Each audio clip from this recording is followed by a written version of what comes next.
Lads. Lads,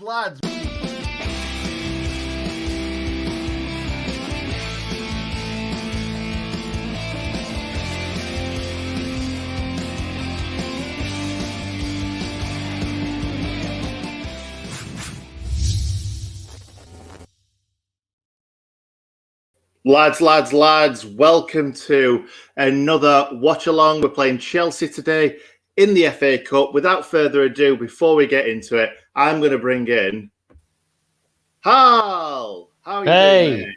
Look at us both. I say pretty in pink. We're just two men in pink. We are pretty. Let's be pretty for the day. Let's hope that our players are going to play pretty as well today. Playing 4-4-2, the first time 4-4-2 has been utilised by Sheffield United since the 4th of September 2016. Nick, who did we play that day, putting you on the spot, my friend? The Gills. It was the Gills. Gillingham 1, Sheffield United 2, the 4th of September 2016. All right, I'm going to put you on the spot again. How many of our current players do you think were in the squad 5 years ago? I mean, not quite 5 years ago, but you get five.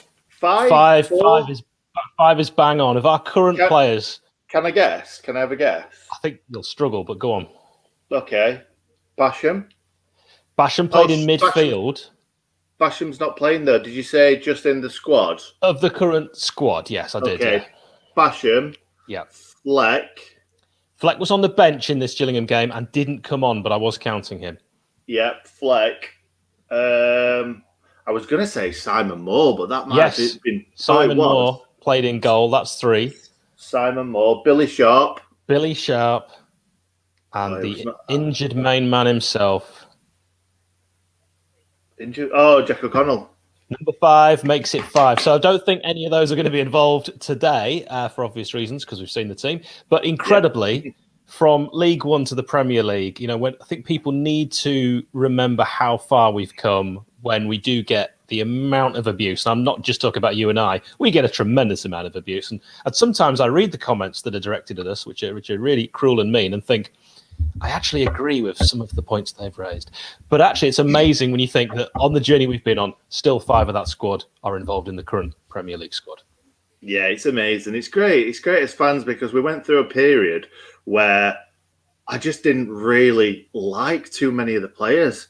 And I was thinking, how many of these players would I be that gutted if they left? And I think it was the Adkins era, really. And I could already really say, even at that point, Basham was just, it wasn't the Basham that we know right now.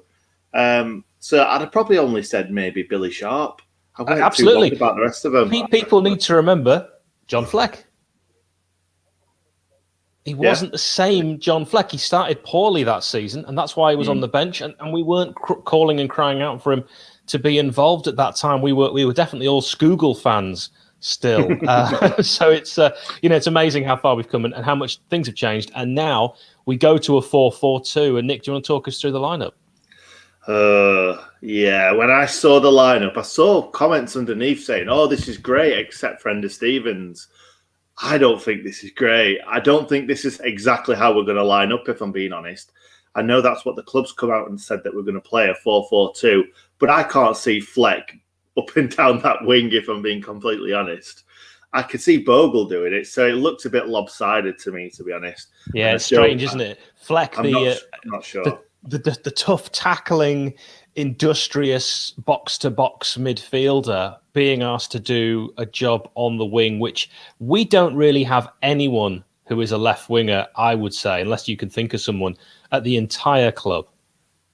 The only 2 that I would have suggested to play there would be either Ben Osborne, but he's playing obviously left back today, and then Stevens is playing centre back. That is stupid, by the way. I would have 100% played Keane Bryan in there, then played Stevens at left back, and then played Osborne at left wing or left mid or whatever. Yeah, and drop Lundstrom and play Fleck in the middle with Norwood on the right-hand side of him. And also, we've got to point out that Basham clearly must have taken a knock because, of course, he didn't look quite like Basham in the previous game against Leicester, because otherwise Basham would be playing next to Jags.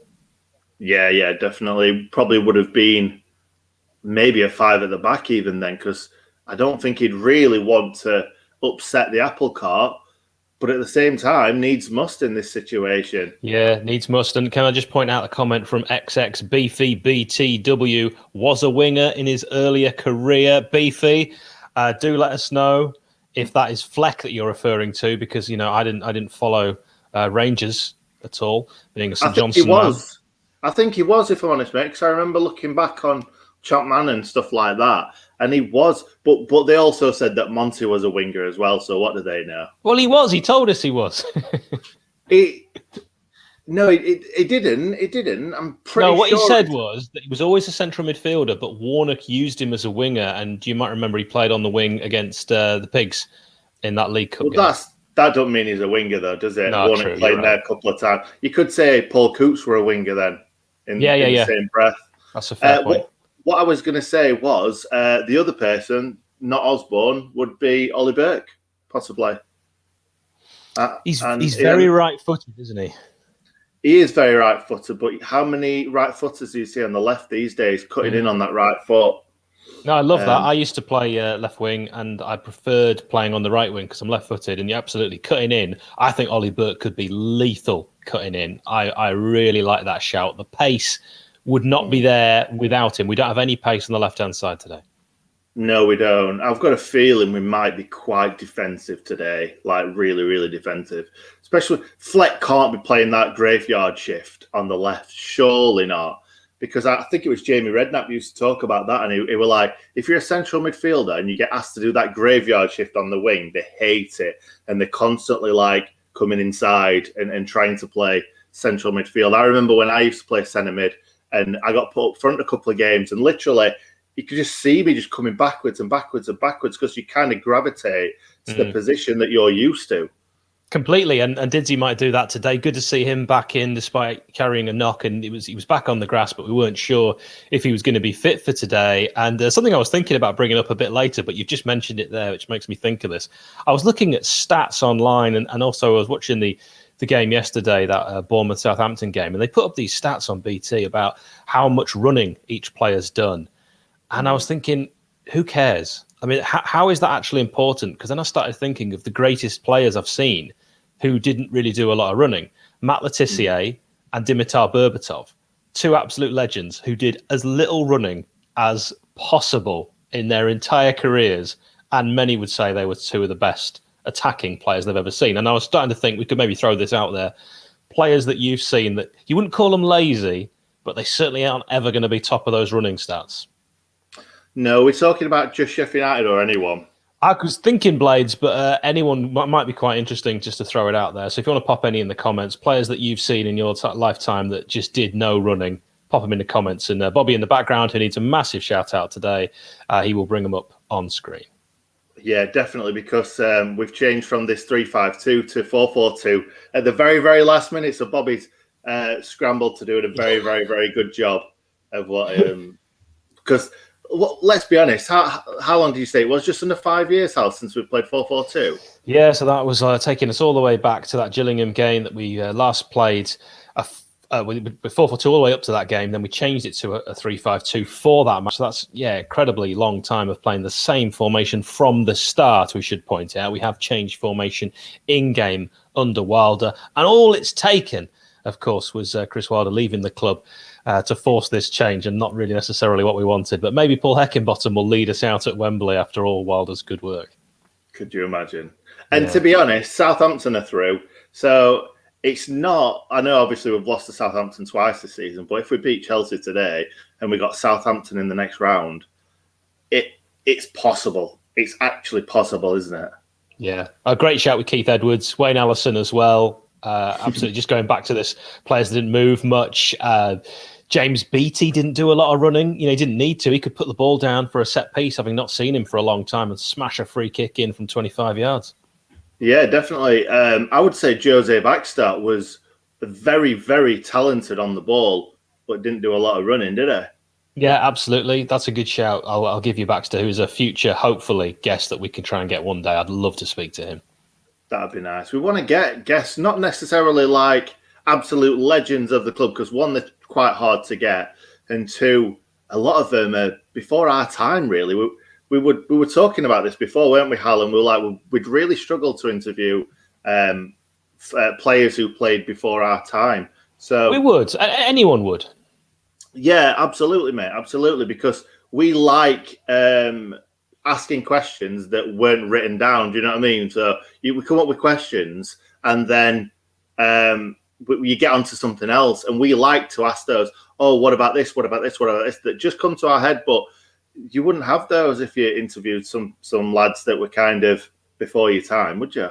And one of the main bits of feedback we've got is how much we can relate to the players we're speaking to. So you're absolutely right. And Paul Merson, really good shout there. Lauren, DJ Jaffo, who didn't do too much running around either. I like that shout, Ewan. Andy Reid, is that his name? Andy Reid? Yeah, he was a left midfielder. Now, that's a guy we could have stuck on the left for today. Yeah. Do you know what I really like? I thought he was a brilliant player. But when we had him, I think he was past his best a little bit. Bruno Ribeiro, that's another good shout, and also could have played on left midfield. But I do like that. Now, just going to run you through the Chelsea team before we begin something that's fun and a little new. That's right, forced fun, Blades. We've got for Chelsea. Shall I call him Kepa or have a run up at the full name? No, Kepa. Then the way that Chelsea do it on their site is they do it by it's quite hard to work out where they're playing, if you know what I mean, because they've got Hudson-Odoi next. I'm not sure he's going to be playing right back, but anyway, Hudson-Odoi, Christensen, Zuma, and Chilwell. Then you've got Kovacic, Gilmour, Mount, and Pulisic, Emerson, and Giroud. So, Bobby, if you could pop me in a little comment, what on earth formation is that for Chelsea? Help us out, because I haven't got a Scooby. Well, they normally play 5 at the back, don't they? But they've got Emerson and Chilwell in the side, and they're both left footers, aren't they? Both left backs or left wing backs. So maybe Emerson's playing on the left. He did score. I think he scored midweek, didn't he? Yeah, I think so. And Mason Mount, interestingly, young lad, but he's been given the captain's armband in this cup game. I don't get it. I never understand that when you're giving a really young guy a captain's armband. You want an experienced guy, surely, even if it's a foreign lad. All right, I'll throw this one out there. Youngest Blades captain you can remember, and I can think of one straight off the bat. Go for it. Curtis Woodhouse. Yeah, good shout. Can't think of anyone else, really. It might be tough other than that, but if you could think of a really young Blades captain, that's another one that we'll throw out in the comments in this Blades loving. Nick, I'm going to postulate just one thing. Go on. I've just thought maybe Harry Maguire. Yeah, that's a really good one. We're looking at, bizarrely, Chelsea playing a 3-5-2, either Chilwell or Emerson in the left centre-back position. So they're doing a bit of an Ender Stevens. And if you told me before one of these teams was going to play 3-5-2, I would have thought, of course, it was the Blades. And Hudson-Odoi is going to play right wing-back. So fascinating. Yeah, really, really is. So many Chelsea fans were saying, like, how good Hudson-Odoi is. And we've just not seen that much from him, have we? I think it was Bayern Munich that were interested in him as well. So it's mad. Connor Cody is a good shout from Sam. Really good shout. I think Ewan might be right. Woodhouse, youngest captain ever in our history. So I went straight away with the number one answer there. And also wanted Andy S. We're talking about players who didn't do a lot of running. John Ebrell. Brilliant. Very funny. And for the younger viewers, John Ebrell played 45 minutes against Reading, having cost £1 million from Everton. He did one thing, which was set up an assist, and then got injured. That £1 million went to Everton, and then so did Howard Kendall. Absolutely. And the thing was, a lot of fans in the comments who were a bit younger might have thought, £1 million, that's not a lot of money. It was back then. 1996, I mean... That's the equivalent to 10 million now, lads. So I reckon so, yeah. I reckon it's not far off, is it? I don't actually have a clue, but I do know that we did promise we'd do a quiz 10 minutes in. So we're not doing too bad, around about 14 minutes. So, ladies and gentlemen, we are beginning this as a new pre-match quiz. The way it's going to work is the first person in the comments to get the answer right is correct. There's going to be 4 questions. It is just for fun. There's no prize as yet. We'll see how popular the quiz is. If it looks like it's something that gains traction, then Nick will come up with a prize because he's got loads of junk in his house. Okay, so, so the first question for today, they're all Chelsea and Sheffield United related. We'll try and do that as a theme for each game until we lose interest in football. Okay, so name the Scottish manager who was in charge of both Sheffield United and Chelsea. Obviously not at the same time, but in their career, they were in charge of both. So name the Scottish manager who managed both Sheffield United and Chelsea. And we may put incorrect answers on screen as well, maybe just to throw you off the scent. But I will yelp when I see who's got the first correct answer on this. This is weird, because we're going to have to fill in between as we've asked the question, aren't we? Which is a bit odd. I've already seen that Adrian Belch, 1889, was the joint first. I mean, Lee Hopkins was super close. Phil Whelan is actually one that he's not Scottish, Nigel Spackman, so that's the reason that he isn't the correct answer. But Ian Porterfield was the correct answer. Now, Nigel Spackman actually could have represented Scotland at international level, but he never managed Chelsea. So name the Scottish manager who managed both Sheffield United and Chelsea: Ian Porterfield, Blades 1981 to 86, and Chelsea 1991 to 1993. Varying degrees of success at Chelsea, but I think a manager remembered very fondly at Sheffield United. Question 2. Former Chelsea and Blades player Nigel Spackman has managed 3 clubs. Did you know this, Nick? No. No, I had to look this up as well. Sheffield United, we then know he went to Barnsley with his stock incredibly high, but who was the third team, the forgotten third team that Nigel Spackman managed? I'll be honest, Burnley.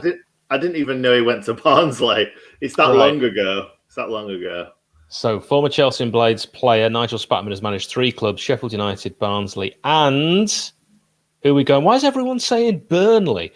It is not Reading. It is not. It's in the UK. We're talking here. It is not a Norwegian team. Not a Norwegian team. If it's not about United, we don't care, says Lee. Fair enough. I can't believe no one's got this just yet. It's not Preston. It's not Liverpool. I think we'd remember that. Nor is it Arsenal. He'd have done well, wouldn't he? It is Andy Darling. We always can rely on Andy Darling. It is the old Millwall. So well done if you knew that Millwall was the answer for that one. Our third question today. These are tough, aren't they? This one, we're going to rely on Bobby in the background. Guess the player from his career stats. Nick, do you want to just move slightly the other way? I'm trying to tell them the other way. Me too. So who is this player? And it's a really difficult one because, as you can see, they only made 8 appearances for the Red and White Wizards in 2001. Only 15 appearances for Chelsea between 95 and 97. The bulk of their career spent at Wimbledon, now AFC Wimbledon, and City, Manchester. So we've had a couple of Vinnie Joneses. We can tell you it's not Vinnie Jones. How do we not remember the days at Charleston Battery? It is not Vinnie Jones. However, it's not Nick Wiley. I have just released a podcast series featuring Gary Lineker, Chris Kamara, and Vinnie Jones. Please do check that out at bfbs.com/podcasts. It is not Alan Cork. Alan Cork scored goals. So this guy has scored, 5 goals in his entire career? This is a lot harder than I thought, really. And I think I only thought that because I knew the answer. It is tricky. It's really tricky. I want to make this tricky. Pop this on, Ronnie Pickard. Thank you very much, Stuart Davis. Absolute legend. Do you want me to read it then? Go on then. Read it then. We go 2 down at half-time, only to have Brian Robson give the team a rousing speech to extinguish our dumpster fire, which I said on the preview. Nice one, Stuart. Come on, you Red and White Wizards. Has anyone got it yet? It's not Keith Curl, although it is a defender. Is it Santiago Nunes? Who the hell is that? I thought that meant Munez.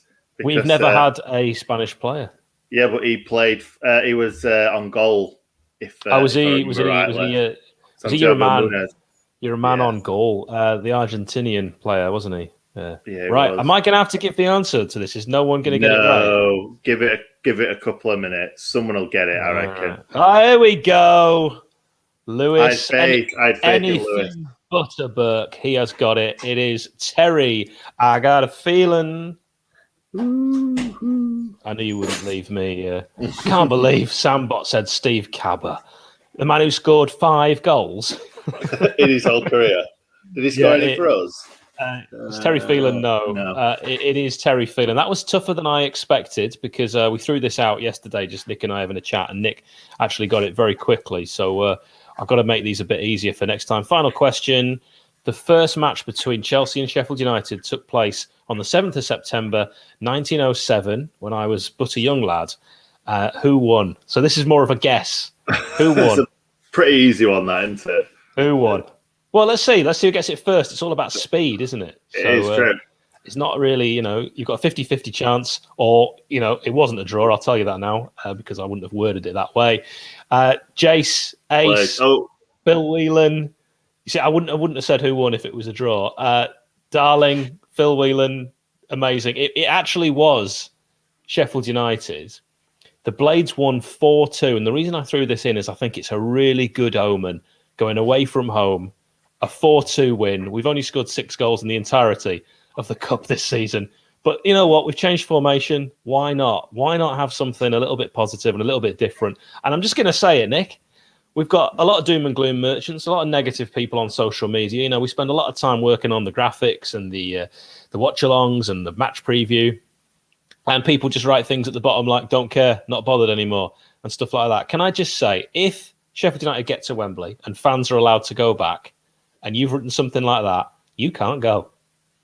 Don't deserve it, do they? They don't want you. Deserve it. You can't just have it in the good times. This is when the club needs your support more than ever. All right? You're just like one of those people. Look, this is why you can't have nice things.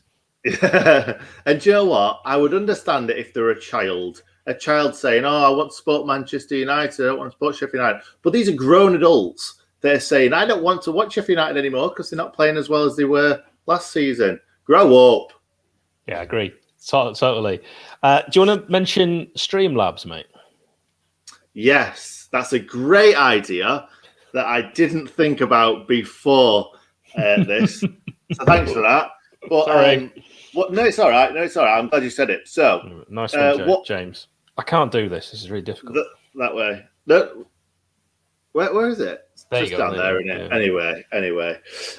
So we've been getting a lot of donations recently, which is brilliant. We really, really appreciate it. And I did a little bit of research and a little bit of digging, a little bit of stats on it, and realized that YouTube take well over 50% of the donations that we are given. So huge amounts. So what I'm going to do is I'm going to leave a link in the description, probably in 5 minutes or so, to where you could kind of donate to us. It's called Streamlabs. It comes directly to us. I think they take about 20% or something like that. So obviously nowhere near as much as what YouTube do. So if you would like to do that, I will put the link in the stream soonish, either in the description of this video or in the stream itself. So if you would like to donate to us, we would appreciate if you donated to via Streamlabs. But if you still want to do it through YouTube, that's absolutely fine. We understand. But it's just that it's not really fair, is it, Hal, that YouTube take all our money? Can I make this solemn promise to you, Blades? If you donate to this channel, not 1 penny will go to charity. It will go directly to our pockets. And that is our solemn promise to you. Well done, Hal. Thanks. Well, just want to get that out there. So apparently the Beeb are saying that we're not playing 4-4-2, which is something I was going to proffer earlier, that it might be the case that the club have got the formation wrong. So we'll keep an eye on that. Yeah, absolutely. Let's see. Sorry, we're talking about our formation being wrong. Yeah, our formation not being a 4-4-2. That's apparently what BBC are saying. That's very interesting. Shall we put it back on screen and just try and work it out? Yeah, I think that could be the case. While you're doing that, I'm just going to let you know Sheffield United are in back-to-back games in the quarterfinals of the FA Cup for the first time since 2003-2004. So we got there in 02-03 and we got there in 03-04. We had that triple assault season followed by quarterfinals the following season, which I think was when we beat Aston Villa 3-1 at Bramall Lane with Andy Liddell being a bit of a hero. Yeah, did he score 2 in that game? I think he did. I think he did, yeah. Yeah. I think it's quite simple, isn't it? What if we are going to go three at the back, it's going to be Baldock, Jags, and Stevens, which we never thought we'd see. And then Osborne left wing back and Bogle right wing back. But Yeah, we I think we that never could thought happen. Yeah, go on. I think that could happen, but I was really excited to see Baldock playing right back and Bogle playing right midfield because I long term think that is going to be super exciting in the championship if we do go down. I know there's still points to play for, but come on. I think that could be really, really good. That's the best tandem two on the right hand side would be in the whole league. Yeah, I think you're probably right. We didn't ever want to see Baldock at right centre back and Stevens at left centre back, really, did we? Because they've been playing left and right wing back forever, so they're not really built for that that centre back role. So yeah, we didn't really want to see that, but that's looking like what we're going to be playing. But at the same time, if the club have put 4-4-2, you would think that's what we're going to play. They've got it wrong before, but yeah, let's see. It's more likely the club have got it right than the BBC, obviously. Chelsea have won 19 of their last 23 FA Cup games at Stamford Bridge. I was at one of them against Peterborough because I randomly go to games whenever I can. And big shouts to Bobby in the background as well. If you are just joining us, he's doing all the wonderful work. He's someone I've been to a number of games at Stamford Bridge with before. Let's make it very clear, I am not a Chelsea fan, but I never say no to a free ticket. Chelsea are in their 15th FA Cup quarter-final since 2000. I mean, that's a stunning stat. Stunning stat. I've just mentioned it's our first quarter-final in successive seasons since the triple assault season and the 03-04 season. And then I bring something like that out. Statsman Adam is joining us. That's fantastic. He's confused of who's playing where. So are we, mate. Absolutely. Statsman Adams actually provided this next stat to end us on a bit of a high. The Blades' only ever FA Cup win over Chelsea was 1915. That was a final when we won the entire cup. 3-0 for the record. Wow. Excellent, Adam. Adam, he's just great at these things, isn't he? He absolutely is. You know what I'm good at? Thinking up things that Watchalong could stand for. Do you want me to have another go? Yeah, let's hear it. W for Wilder, as in Chris. Watchalong. A for Alan, as in Nil, who we understand has been offered the chance to remain at the club. T for Tyndall, Jason, a.k.a. JT Hammer. C for Cup, quarterfinals of. H for Heckinbottom, Paul. A for Abdullah bin Musad bin Abdulaziz Al Said, aka the Prince. I think I got that right. L for long names. O for O'Connell, Jack. What a miss. N for nearly over the season. And this is where I really struggled the last watch along. Let's go G for the Gaffer. For Gaffer, we will never forget what you did. Exactly, yeah. Paul Heckinbottom will never forget what you did. As he leads us out. He's the Gaffer. I'll tell you what, Bobby has just put in our private chat. He's going to cry if it's 3-5-2 after all the effort he's gone to making a 4-4-2. Let's bring that back on screen one more time. If you are just joining us, I've noticed that the numbers have just shot up. So we have been given the information from the club that we were playing in an FA Cup quarter-final away at Stamford Bridge, a 4-4-2.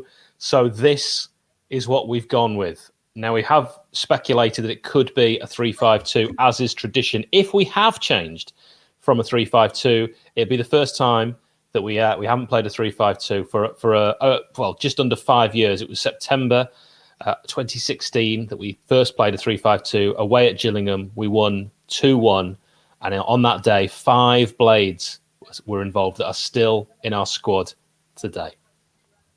That's amazing. That really, really is amazing. Really excited for this game now. Do you know, it does it to you, doesn't it? It always does it to you. It's all doom and gloom, and then you're like, ooh, we're kicking off. What do you make of the front two today, Nick? Oh, I don't know. We beat Chelsea with those two up front, didn't we? If I'm right saying that. Yeah, you mean at Bramall Lane, so. The smashing that we gave them. Didsey, of course, was superb in that game. One of the only few highlights of the post-lockdown part of the season. We had Tottenham, Chelsea, and Wolves and the rest was a complete dumpster fire.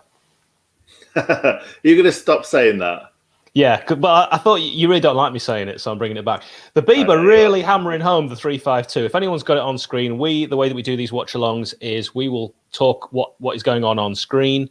The BBC are saying that the midfielders Bogle, Lundstrom, Norwood, Fleck and Osborne. We will see up front Didsey and McBurney. By the way, if we're ahead of your viewing pleasure, you can pause us. If we're behind, you can pause your TV and get level. That particularly will be helpful if you're watching on an illegal stream, and hopefully that'll help. Also, just something else to throw out there. If you have ever missed any of our longer form videos, like the one that we did for looking back at Chris Wilder's time at the club, which was a really popular video. But if you want to listen to that, to get our videos as podcasts, Nick, are you happy with me revealing this information? Yeah, go for it. You can download it from YouTube and convert it to an MP3. Just Google 4K video downloader, and that will sort it for you. Right, so let's get into it, shall we? Yep, we're ready. We're ready to rock. Please give us a like. It'd be brilliant if you could smash a like. Oh, sorry, Bobby. we have just kicked off. So just so you know, we haven't yet got around to getting a clock on this stream. For all those that give us grief about that, if you want to make one for us, that would be fantastic. It is. Don't say that, because I don't even think we can display it on the screen. So yeah, it's not our fault. Wait, you can make one for us, but how big is it got to be, Nick? It can't be. We can't make one. We can't make one. I've got one off the internet, and I can't put it onto the stream. It's not as easy as making a clock. Don't make us a clock. Don't make us a clock. All right. You know me and tech. I don't do it. Right, we're on 0041. If you're trying to keep up with us, Chelsea 0, Blades 0. I'm really glad on the match preview where I speculated as the shirt, I was convinced it would be pink. Bobby in the background gave me a load of grief and even sent me a video of me making a fool of myself. We're in pink, and Didsey gets the first shot away. You love to see it with his right foot just stinging the palms of Kepa Arrizabalaga, and we are 1 minute 02, and they're putting pressure on him straight away. I think something's been said to these boys. They look well up for it. Yeah, and do we know if we're playing 4-4-2 yet? Very hard to tell as the Blades try and launch another attack, but it's a bit of a poor pass from McBurney. I think he sold Didsey short there, and Chelsea can bring it away. I might need to drop out just for a second, Hal, if you want to just take over, because I'm just trying to do what you need to do. So Chelsea now with the number 10, Pulisic, the American, trying to work something into the box, but brilliant defending from Jayden Bogle, and then John Lundstrom will try and find anyone up top and actually manages to get it over halfway, and Chelsea will have to go all the way back through Emerson, back to Arrizabalaga. This is not a bad start from the Blades. Christensen now on that right-hand side of the fence will bring it towards halfway, and it's a nice turn, looking to get something going from the young Scott Gilmore, who so many Chelsea fans were clamouring for to get regular first-team minutes. He looks like he's got some future ahead of him. Some early comparisons with some really great Scottish midfielders, and there's been 2 or 3. So that's obviously high praise for him. I won't list them. I think it's unfair whenever you do compare young players with legends of the game. Here's Hudson-Odoi. He's going to win a throw-in. We're about 25 yards away from the corner flag there, as Ben Osborne does his shift to put that out for a throw-in. 2 minutes 24.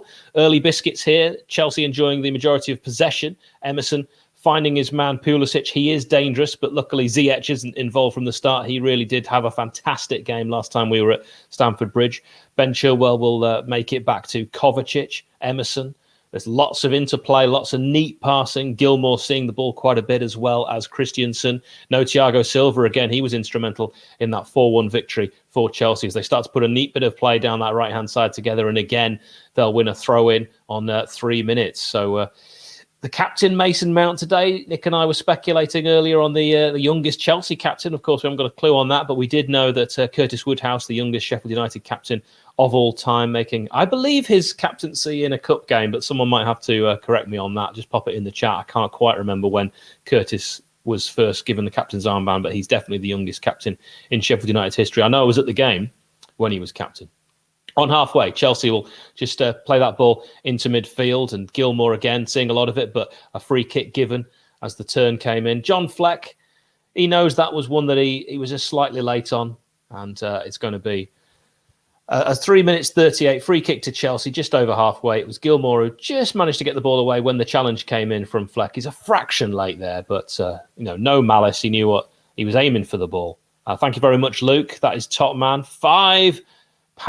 Really kind of you. Good luck today, boys. But we all know the real game is in 2 weeks for the revenge of Heckingbottom. Of course, he's referencing Leeds United at Ellen Road against Sheffield United. That's going to be a throw-in to the Blades. Good play from Phil Jagielka, managing to nick it off a Chelsea player and get a throw-in. Incredible to see Jags actually out there today after the tragic loss at 43 years young of his brother Stephen, who did have a little short spell at Sheffield United in 02-03 in the Daysun shirt, you'll recall. Incredibly sad, and our thoughts are with Phil and his family at this terribly difficult time. So he wanted to keep things as normal as possible. We'd heard that in the week, which is why we put him in our predicted lineup, and he does make the start today.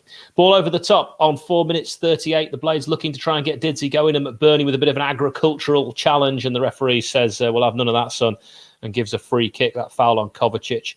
We're approaching 5 minutes. He was coming in shoulder to shoulder, but one shoulder was tougher than the other, and that's the quite a fall there from Kovacic. But Bernie, you always wonder when he goes in with the shoulder if he's going to injure himself. You always think that, don't you? Because of what he's done previously. Yeah. Welcome back to the stream. If you are watching this stream on Twitter, please retweet. If you're watching it on Facebook, please share. We want to try and get the numbers up for this one. We had a very popular stream when we played Chelsea at Bramall Lane. We want to try and get back to numbers similar to that. Please do hit like as well if you're watching on Facebook or YouTube, and give a little heart if you're watching on Periscope. Good lad. I think we need to start saying Twitter rather than Periscope, because I don't think anyone knows what Periscope is. Okay, I will take that on board. But Periscope is Twitter's version of Facebook video. So it's been one of those starts where United have had the first effort on goal, but Chelsea have had all the possession, and they are building once again from the back. And we've already seen Fleck getting in early with a nice tackle. We've seen McBurney putting himself about. Nick, I don't necessarily dislike Sheffield United players getting in the faces and letting them know they're there.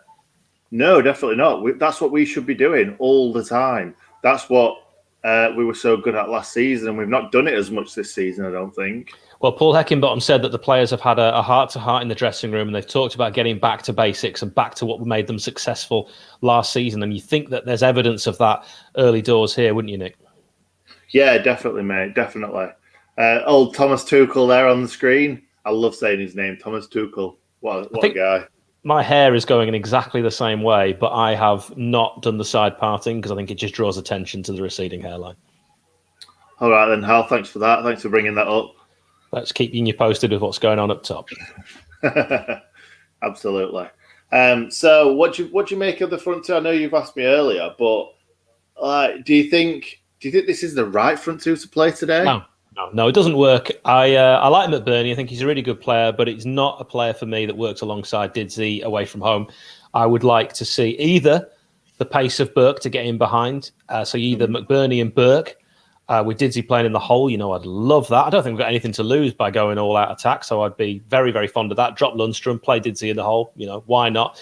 By the way, Chelsea on the attack, looking at that ball in the middle from Hudson-Odoi, but it was off target, offline, and Ramos is in no rush at all with a short sleeve. Beautiful yellow and blue goalkeeping jersey. So I think that that for me would be preferable.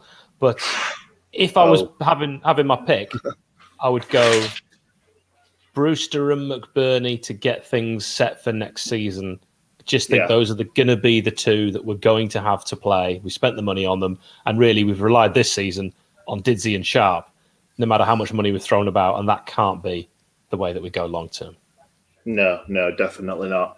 By the way, the reason why I dropped myself out was because I was trying to sort StreamYard out, and my message Streamlabs, sorry. Yeah. Oh, God. We've said StreamYard way too much, haven't we? And Mrs. has just donated to us to see if it comes up on screen, and it doesn't. So, oh, no. We'll have to carry on with YouTube just for now. I want to shout out Bobby, by the way. Bobby in the background telling me that Ray Wilkins, God rest his soul, was Chelsea's youngest ever captain at the age of just 18. This could be a corner for the Blades, but Kovacic does really well to keep it in. And Bogle takes a nice little touch. And then the flick backwards. It's beautiful football. But it takes a flexion. That's a corner, definitely. All day. That was brilliant play. Yeah, very good play. And the this just reminds me of the last time we played Chelsea at Stamford Bridge here. Hopefully we could get another goal from a corner, a similar corner, but let's see what comes of it. But yeah, that goal earlier in the season was absolutely beautiful. I think you're spot on. It did come from this side, and I think we're playing a back four. Do you think that? I think we're good ball whipped in, chance flicked on, and then it's just up and caught by Kepa. And I've also realised, Nick, I don't know how, but you must be a second ahead of me.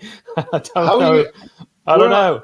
You watch it on TV? Yeah, I watch it on TV. Yeah. Just hit pause. Pause and then unpause. Do it for me. Oh, for God's sake! So I'm on 9:33. Kepa taking that one. It was neat work from the Blades. Good corner on that right hand side. Well played, Jags. And cameras just focusing on Kepa, who's had a tricky time at Chelsea. Any Chelsea fan will tell you that, the former Athletic Club goalkeeper. Yeah, he's spent a lot of money on him. Quite similar to us with some of our players that we've spent a lot of money on that've not really hit the ground running. So it's quite similar to us, isn't it? Yeah, very similar in a number of respects. And the game, by the way, is on BBC. We are on 10 minutes 5. You'll get us commentating along if you choose. You can pause us. You can obviously pause your telly if either is ahead.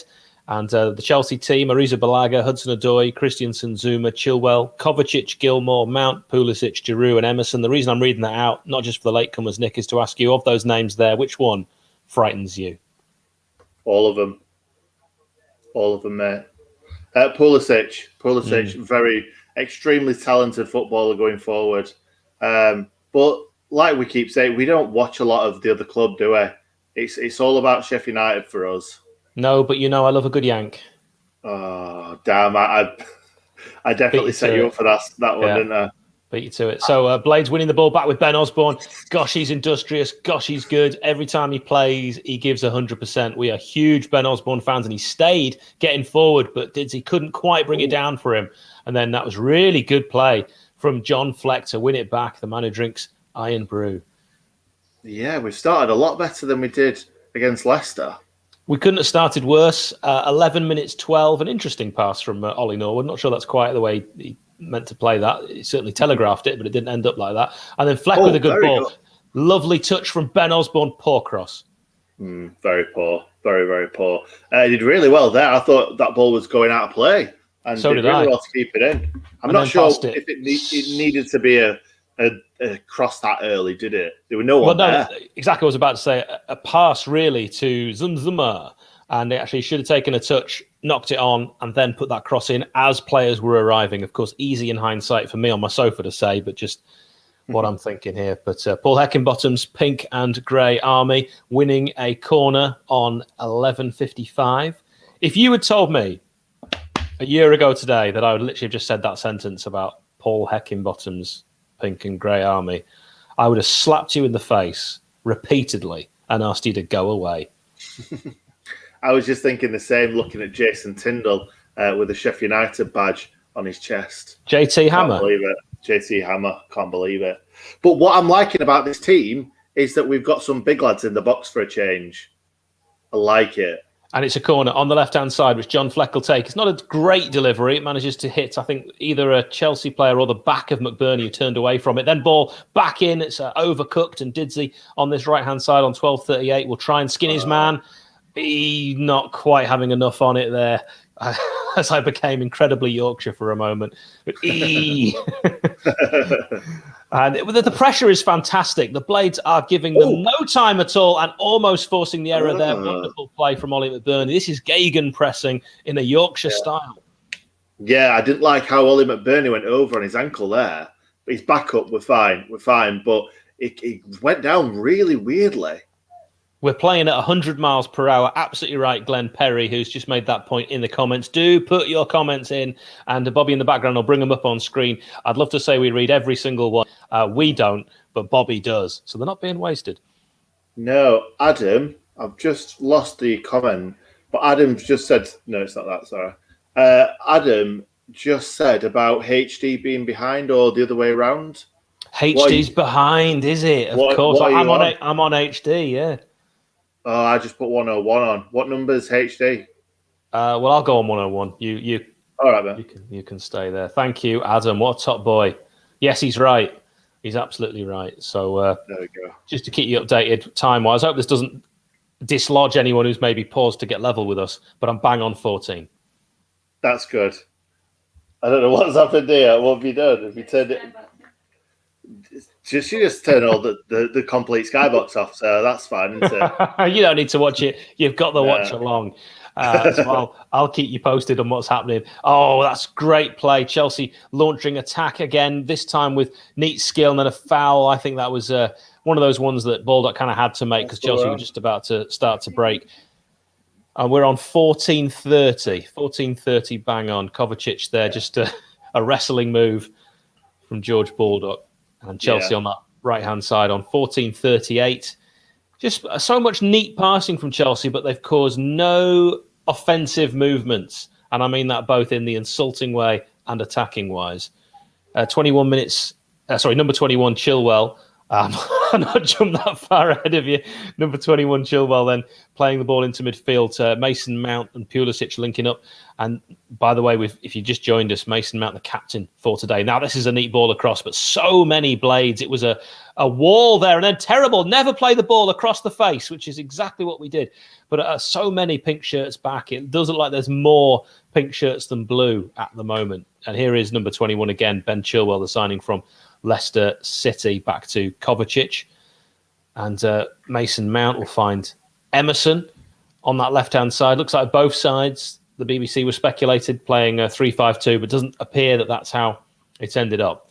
And Kovacic will get it back and then swing the ball over the top, looking for Hudson-Odoi. It's going to be a race there, but Rammer's winning it every single day, 15-43. You like to see that, don't you? You like to see Rammers coming out and grabbing the ball. If I were I think it was Zuma coming in there, I'd have tried to jump with him and try and pressurise him. But he's done really well there, just coming out, taking it early on in the game. We like to see it, Rammers. Yeah. Want to give a shout out to Kissel in the comments. He's doing the Fans React player ratings for this game, and I really hope he's got a victory to comment on. Remember, if fans can go back to Wembley for the final and the Blades get there, if you've not watched this game and if you've been mean on any of our comments, you cannot go. I'm going to get that confirmed with my contacts at the club. Your names have been taken. Not just our comments, all comments. All mean comments. Every single comment. 16:31, good ball into the box. Keep your eye on it, Jaden. I think Jaden thought that was going to absolute no man's land, but Ben Chilwell was alert to it, and then Jaden Bogle just pushes him over. No need. Chilwell was going absolutely nowhere, and that's a really dangerous position to give away a free kick. I think he's just showing off his inexperience there, isn't he, Bogle? Yeah. There was no need to do that at all. What formation are we playing, Nick? Because I'm trying to work it out. I think it's 3-5-2, if I'm being honest. I do think that's what it is, because Stevens and Osborne are playing quite close to each other. So all my work of going back in the archives and looking at the last time we'd not played a 3-5-2, complete waste of time. Not really, mate, because that's what the club told us it was. Yeah, true. Ball swung in. This is a good ball. It's defended well at the near post. Really good header. Look at the distance he managed to get on that. And then Chelsea going to claim a few yards on that throw-in on 17:30. That ball nowhere near where it was actually headed out, but good play. And the Blades, I think, have started really well in the game. Lots of fans were very negative beforehand, saying that this was going to be a question of how many to nil. It's been 100 miles an hour. It's been pressing of the highest order. And on paper, Chelsea should steamroll the Sheffield United. Well, so far, as you get to that crucial 20-minute mark, the Blades have done well. Yeah, we have. And again, it's a difficult place to go, Chelsea, with no crowd, to get yourself up for it. And let's be honest, we've got a right wing back playing right centre back and a left wing back playing left centre back. So they're putting on a good show. They really are. It's really, really difficult at the moment for him, especially with Wilder gone as well. So fair play to him. Carry on getting stuck in. It is 3-5-2. You can tell now with the shape. It's 3-5-2. So we're sticking with 3-5-2. It makes sense. That, of course, is the way that the club have every category from academy up playing. And that's a free kick given away. Sloppy one. Not going to be taken that quickly, boys. As Chelsea were trying to. I always think that you should be able to take a free kick really quickly if it's your free kick and the advantage is to you. Yeah, definitely. And there, really, I think it might have been Mount just running straight through, but we had about 4 or 5 players back anyway, so I'd have been fine with him running through there. Yeah, and sorry again to Bobby for having to change our graphic. The hours that took when we're still playing 3-5-2. Jaden Bogle decided to leave that. I thought that was a very odd decision, as Rammers was not as close as he could have been. Do you know what I don't like? I don't like when Rammers comes for it and then kind of backs off. As a goalkeeper, you need to go in there and take that ball. Just take that ball. Whether the defender's going for it or not. If you have to take the defender out, do it. As long as you get the ball and the striker doesn't. Rafinha's good, isn't he? Thank you very much, Bobby, for the £1.99. Don't stop at £2. Don't stop at £2. What's that 1p between friends? And the ball just fired out for a throw into Chelsea, just over halfway. We're on 19:41. Emerson's going to take that one, and ball played back in. Zuma. So Chelsea trying to build from the back and seeing so much of the ball. Okay, possession, yes. But at the moment, still lacking that attacking intent. And if you told me that before the game that 20 minutes in, Chelsea wouldn't have tested Aaron Ramsdale, I'd have said, I'll take that all day. Yeah, definitely. I don't care if they've got the ball. I really don't. As long as we're pressurising them and we're trying to create chances, I'm fine with it. I'm absolutely fine with it. Jaden Bogle doing a bit of a Peter Unlove and beating his man, but then beating himself. And the ball bouncing off his own knee for a throw-in. And Emerson again will come back and look for Kovacic, who's going to think about the Gilmore pass and instead go out wide, and Chilwell does well, draws the foul. I think he definitely saw that coming and played for it, but Lundstrom wasn't cute enough really to just get out of the way. But free kick given, 20:39 if you're trying to keep up with us. 0-0, Blades playing well, Chelsea all the ball, but not doing much with it. No, definitely not. Are you on 101 then, Hal? Yeah, I am now, yeah. All right, because I still think I'm maybe a second or two in front of you, randomly. I'm on 21. Yeah, I'm on 21. Sky Q, this is middle class first world problems, but you can't set a reminder on things, and it really is driving me crazy. Absolutely, I love that. JC Hammer Press. By the way, Ben saying that we need to change the name of our channel. Sheffield United Way, playing football the Sheffield United Way is a John Egan saying that he penned from that song. So it's nothing to do with Wilder leaving, and it will remain. Ball played over the top to Olivier Giroud on 21:33. Very handsome man. And then he doing a bit of a bogle and beating himself. And that's great play. Good pressing again from the Blades. Had 3 men around him. And Gorgeous George can get it forward. Looking for McBurney. I thought he was fouled there. Referee saying nothing. Well, we couldn't see, could we? Because the camera wasn't up with it. It was just 2 lads laid on top of each other. Which is not what we came here for. That's for the stream we're doing later. 22 minutes. Is that a foul on the edge of the box? Referee saying, not on your life, son. And John Fleck, brilliant play. Darts one way, darts the other. Powered by Iron Brew. And then overcooks that one. Just went out for a throw-in. 22-11. Oh, it's really annoying, isn't it? Because they did some really lovely football there. Fleck just put a little bit too much on it. Because Ozzy could have been away then. Yeah. WD Oscar, we went with Rammers for his nickname, week 1, day 1. Alternative channel name, Hal and Friends. I'm going to suggest that Nick isn't going to like that one. Wow. Is this guy doing the ratings as well? He was. Hudson-Odoi on the right-hand side. Danger. Spilled by Ramsdale. And then it bounces off for a corner ball, I think. Did that come off Jags, I thought, last? I think so, yeah. It looked like it. But they're walking away from the goal like it's a goal kick. Yeah, I thought it hit Jags, but I may well be wrong, and it could be a goal kick. I think it is a goal kick off a Chelsea player. Maybe Mount got the final. Giroud. Yeah, I think he did. Final. So no, okay. Ignore all of that last 4 seconds. It's a corner. To Chelsea on the right-hand side, swung in. Good one as well. Might drop kindly for Ben Chilwell on his stronger left. And does get a deflection. Oh, it's wicked. It's cruel. It's unfair. It's totally unfair. And it's Ollie Norwood who sticks out a boot. And that was going nowhere near the back of the net. But Ollie Norwood sticking out that foot. I think it was his right foot. And he's just caught in 2 minds. And Rammers, I don't think, could have got down quick enough to stop that one. 23-43. is where we are. So on the 24th minute, I think that'll go down as. Yeah, It's gutting. That's gutting after all the pressing. That'll really knock them. Yeah, no Chelsea player was really near that, I don't think. It wasn't going to be a goal, and Norwood. I mean, it's instinct, isn't it? It's instinct Yeah, taking that one out, but it's an own goal. I'm not blaming Norwood because he thought he was doing the right thing. He thought he was doing the right thing, didn't he? He was trying to block it. He was trying to stop the ball from going towards the goal. And yeah, you can't help it. He didn't know where the ball was going, did he? No, I didn't. It was a good strike, to be fair. It was a solid strike. It was just going wide of the target.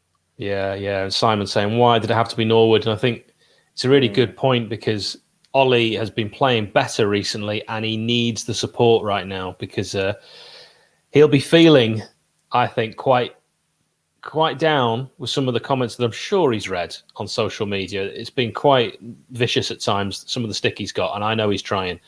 He didn't need that. Chelsea now looking to get forward again. Jag does brilliantly. Brilliantly well. Didn't he? That was superb strength, muscle, everything that you want to see from a Sheffield United player. And of course, Phil Jagielka does epitomise everything that is Sheffield United. Ball on this left-hand side. Can the Blades get straight back in it on 26 minutes, as they've deserved to do? Could potentially be a handball in there as Bogle headed that ball back across. Did Chilwell maybe have a hand on that? No appeals. Probably just me being super hopeful.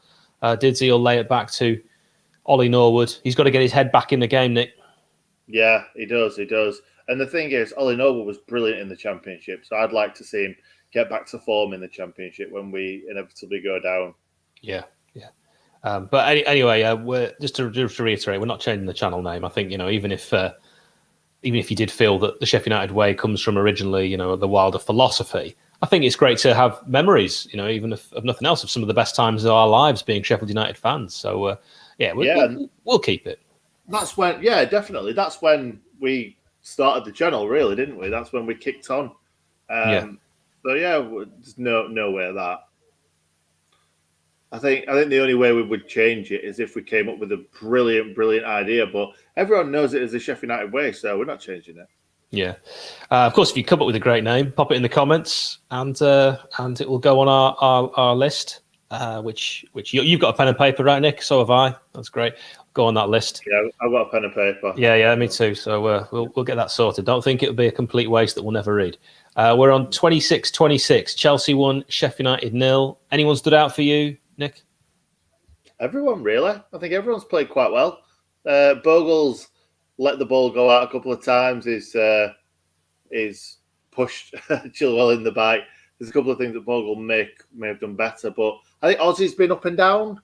Yeah, and he's just given the ball away there, which is a good chance for Chelsea to try and mount another attack. I thought that Baldock was showing his inexperience at playing centre-back for a moment there when the pass to Bogle was on and he went back to Rammers with Chelsea pressure. So that was a surprise for me. Yeah, definitely. Just talking about Lundstram for a second. I've not even noticed him. I forgot that he was even playing. So I'd like to see more from Lundstram. But saying that, I'd like to have seen that for weeks. Yeah, it's been one majorly disappointing point of an awful season. The last thing we needed was a player in our own ranks throwing a hissy fit and saying he wants more money. We've got to come together at a season like this. And I don't think Lundstrom's helped himself. 27-34, if you're trying to keep up with us, you can pause us if we are ahead, or pause your telly if it's the other way around. You can also, of course, comment later if you're watching on YouTube, down in the comments below. Let us know what you've made of the stream. We're doing our best to try and be positive because, of course, it's easy to be negative. Anyone can do that. It's much harder to try and find positives in a terrible situation. And, of course, Chelsea trying to make it too with a pass in the field, in the middle field, but Ollie Norwood will get it clear. It was a good pass, but it just hit the backside of Didsey. Yeah, that was brilliant, that. And I just saw him pick the ball up and, ping it. Just find a beautiful pass. And he did. He was just really unlucky that just hit Didsey on either the backside or the back of his legs. Yep, on the back of David McGoldrick there. And it's a shame he could have been away. It was a lovely pick out from Ollie Norwood. He would have been kind of on his own, Didsey. He'd have had a lot still to do, but would have given us, obviously, more chance of scoring than not having the ball and it being with Emerson's feet, as it is currently on 28-30. It's, a lot of Chelsea ball, a lot of possession for the home side, which you'd expect. You would, but like I said earlier, we've got kind of McBurney in the box. We've got Jags in the box. So for for these corners and stuff, we've got at least a little bit more aerial prowess. So that's something that we can hold on to. I think, obviously, Burke may come on towards the end of the game when Chelsea legs are tired. So I'm still hopeful. I am too. I always remain, stupidly optimistic as Osborne and Burnley try and get something going down that left-hand side. 29:07, they win a throw-in, 15 yards away from the halfway line. Harvey Gilmore, the Scot, putting himself about. He's obviously a tremendous talent, Harvey Gilmore, the kind of player that I think we could really have done with on loan this season as an option to play instead of Norwood at times when he was going through a sticky patch. Possibly Chelsea wouldn't have allowed him to go out on loan. I know Frank certainly had high hopes to get him involved in the first team a little bit more, maybe more than Tuchel, who's sort of waited to a cup game. If I've got any of that wrong, Chelsea fans, let me know. But it seemed to me that Frank Lampard was going to utilise him more. Yeah, I think that's Frank's game, isn't it? Bringing through the youth, which is great to see. It is. You'll love to see it. Chelsea on that left-hand side, Ben Chilwell and Emerson. So 2 left-backs playing together. We've got 2 right-backs playing together. And, you could say 2 left-backs as well, although I don't really consider Ben Osborne as a left-back. But Stevens playing, we believe, centre-back today, despite what the club has told us. Ball into Hudson-Odoi. If you can get a touch on that. Now, Giroud claiming for a penalty, but I think that would be extremely optimistic. A bit hard. That would be a bit harsh, wouldn't it? Especially that he put it way over the bar. Before any contact whatsoever. I think if it was given as a penalty, I'd actually stop watching football forever. I think he was just offside as well. But Ben Osborne's been caught a couple of times on that side. But is this because he's a left-sided midfielder playing at left wing back? We don't even know anymore, do we? Why am I calling Ben Gilmore Harvey Gilmore? There is a Harvey Gilmore. He used to play for the Blades, didn't he? Harvey Gilmore? I think Harvey Gilmore is a former Sheffield United youth player. That's why I keep calling Billy Gilmore Harvey Gilmore. Sorry. As Nick said earlier, we don't watch other teams. Oh, yeah, you're right. Bang on. Absolutely. I've never heard of... I thought his name was Harvey Gilmore, so maybe I've got that wrong as well. We've both done it. Billy Gilmore, I've got it from now on. Thank you very much for pointing that out, Scott. I do appreciate that. I do struggle. Yeah, let's call him Happy Gilmore, Kirk, and then I can't get it wrong. Which of them's going to be happier? Harvey Gilmore playing at Stockport or Billy Gilmore playing for Chelsea? Yeah, it's got to be Harvey, isn't it, surely? Stockport, by the way, fun fact, the closest professional club to the River Mersey. That is a great start. You get them on this channel. You get them. Smash a like for that if you haven't already. Not that it's a start, but... Anyway. I'll give you another one. Whoopi Goldberg has no eyebrows. Oh, there you go. Or Ian Wright. They do look alike. And by the way, if you want to get our videos as podcasts, download it from YouTube, convert it to an MP3, Google 4K video downloader. I'll sort you out. Yeah. Baldock just put... Is that Pulisic? Weren't we talking about Pulisic early on being on the bench? No, number 10, Pulisic is playing, and he's seen quite a lot of the ball.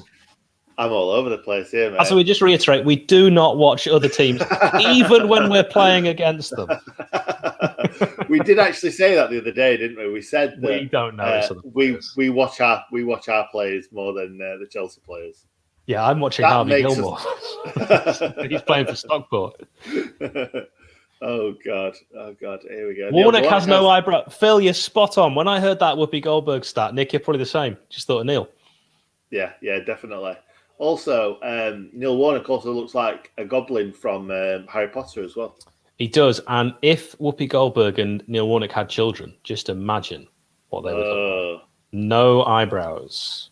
I wasn't thinking about them having children. I was thinking about what happens before you have children then for a second. Neil Warnock and Whoopi Goldberg. So thank you, Nick. Just like to put that in your head. The Physical Act of Love. It is a family channel. We're on 3304, Chelsea 1, Sheffield United 0. As you can see from the ticker at the bottom. Ollie Norwood with an Oggy on 24 minutes. Absolutely devastating to the way Sheffield United were playing. Really good press. So, free kick whipped in on that right-hand side. Chance for Chelsea to rebuild with, I'll just keep calling him Harvey Gilmore, I don't care. Ball swung in, and it's over the top. That's not going to reach anyone. Emerson, not the tallest anyway, and it goes over the Brazilian's head. So, can you see a way back in? Can I just say before that, I love that Ben Shaw and DW Fletch, 71, both put Whoopi Warnick at the same time. Both at the same time. Love that. Playing 4D chess. I can see a way back, but we need to start playing better football than this. I don't think we've done too bad, but we're not getting up the pitch, and that is the big problem. One chance, and it was really early doors, wasn't it? Now here's another option to get forward, and that's really good defending. Yikes. That's a foul. That's definitely a push. Phil Jagielka is up for this game. We obviously know the reasons why, but he is playing like all of us would be if we had the physical ability to still play football and we were representing Sheffield United. You know, we'd give everything. Can I ask you the question that I asked a few weeks back again? Phil Jagielka, do we see him staying if we get relegated? I mean, if he drops his wages? If he I was going to say that. If he'll take a wage drop anyway, they all will. Shouts as well. The Dave Gilmour reference from Pink Floyd from Biggleswhite. Yeah, we might go with that. I think if Jags wants to get involved in the coaching side of things, then the player-coach thing and a bit of a kind of Keith Curl, Nigel Spackman for a final swan song, but I don't see him being involved too much next season. But yes, Aaron, he is playing like prime Maradona. Paolo Maldini wears Phil Jagielka pajamas. We know this to be true. Do pop in the comments if you would like to see Phil Jagielka still in red and white next season. Or pink. Or green.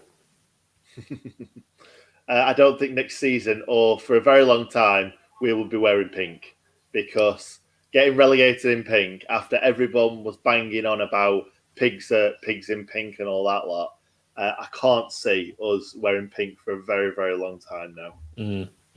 Yes, and don't bring that on screen, but Richard, yes, everyone knows that fact. It is 1-0 to Chelsea, 35-40. And the Blades trying to get up the pitch, like Nick was saying, we need to see more of that. You do find our heads drop so much more than other teams when we go a goal down. Here's Jags, had a fantastic start to this game. He's played superbly. Thoughts with him and his family at this terribly difficult time. And let's see what he can... he's going to launch it upfield, which we've not seen too much of, and maybe that's why. As it goes straight out to touch. We love Jags, though, don't we, mate? We love Jags. He may not have had the best 2 years of his career in the Sheffield United shirt, but before that, he was one of the best, wasn't he? Oh, I like that hoodie that JT Hammer's wearing. If that's available from the club shop, Mum and Dad, if you're watching, that'd be lovely. And my mum and dad don't even watch it. I don't even know why I was just about to say that. Hal's mum and dad, if you want to buy me one as well, that'd be brilliant. Well, of the two of us, you are my mum's favourite. I love that. We know this, again, to be true. Do pop in the comments about Jagielka. Thanks all of you that have done so already. Rich hated the pink from the start, so awkward. I love the pink. I've always been a big fan of the pink. It's a very nice shirt, and I like the pattern as well. I look like a fat salmon in this, but I get it. You know, I think for the channel, Nick and I did discuss we should get all the shirts this season. And for the first time ever, I've bought all 3 shirts from a season in what will be known as, and I'm sure forevermore, the relegation season.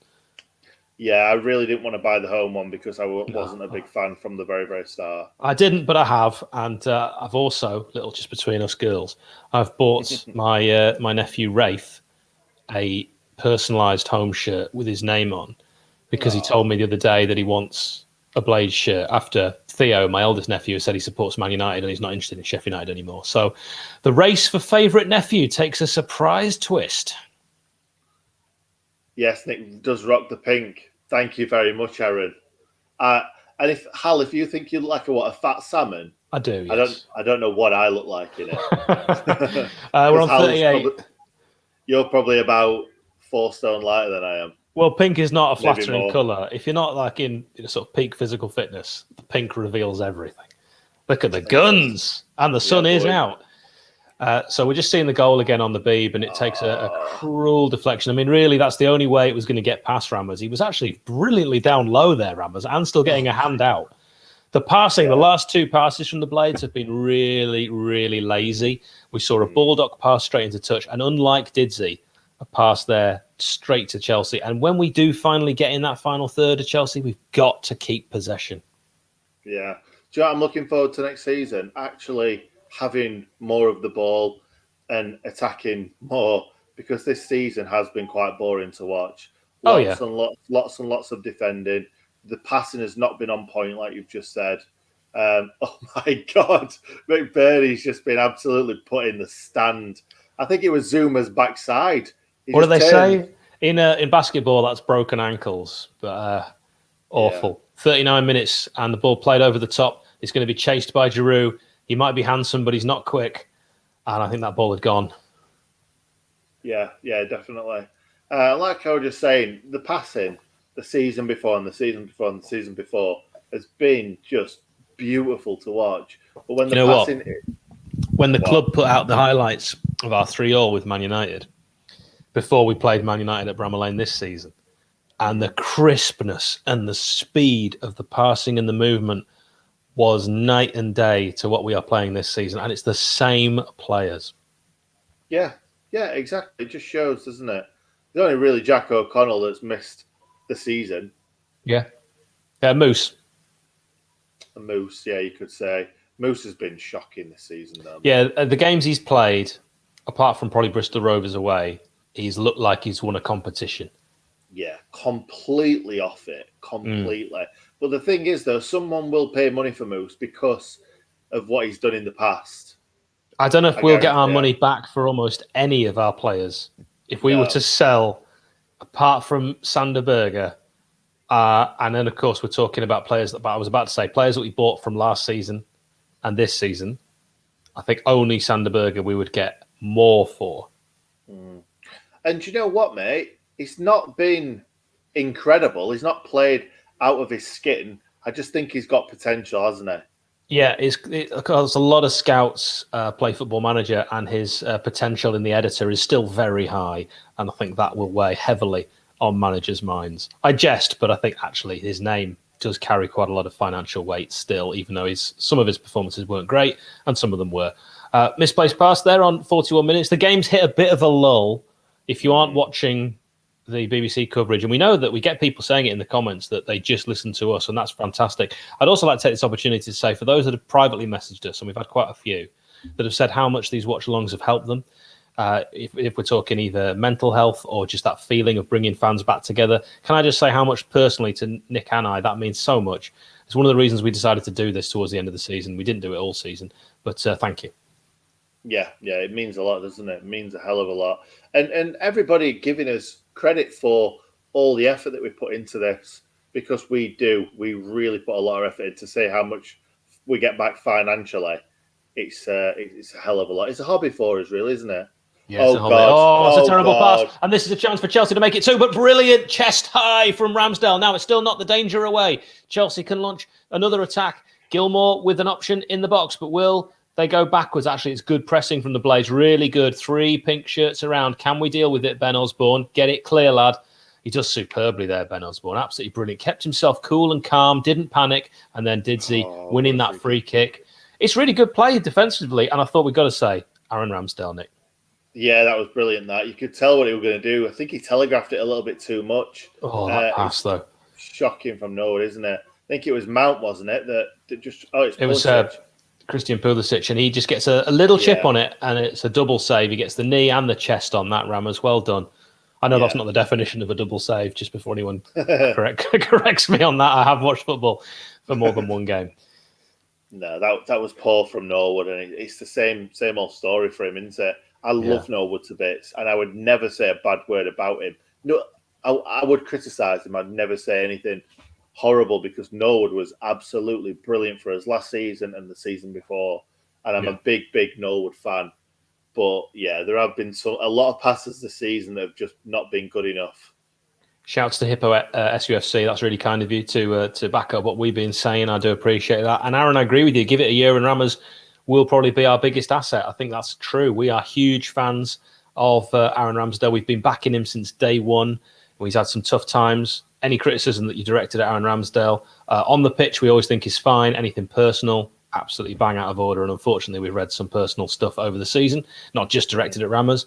But let's try not to do any of that. None of us really know the players as people, so let's keep it to judging performances on the pitch. Absolutely, mate. Absolutely. It's not nice, is it?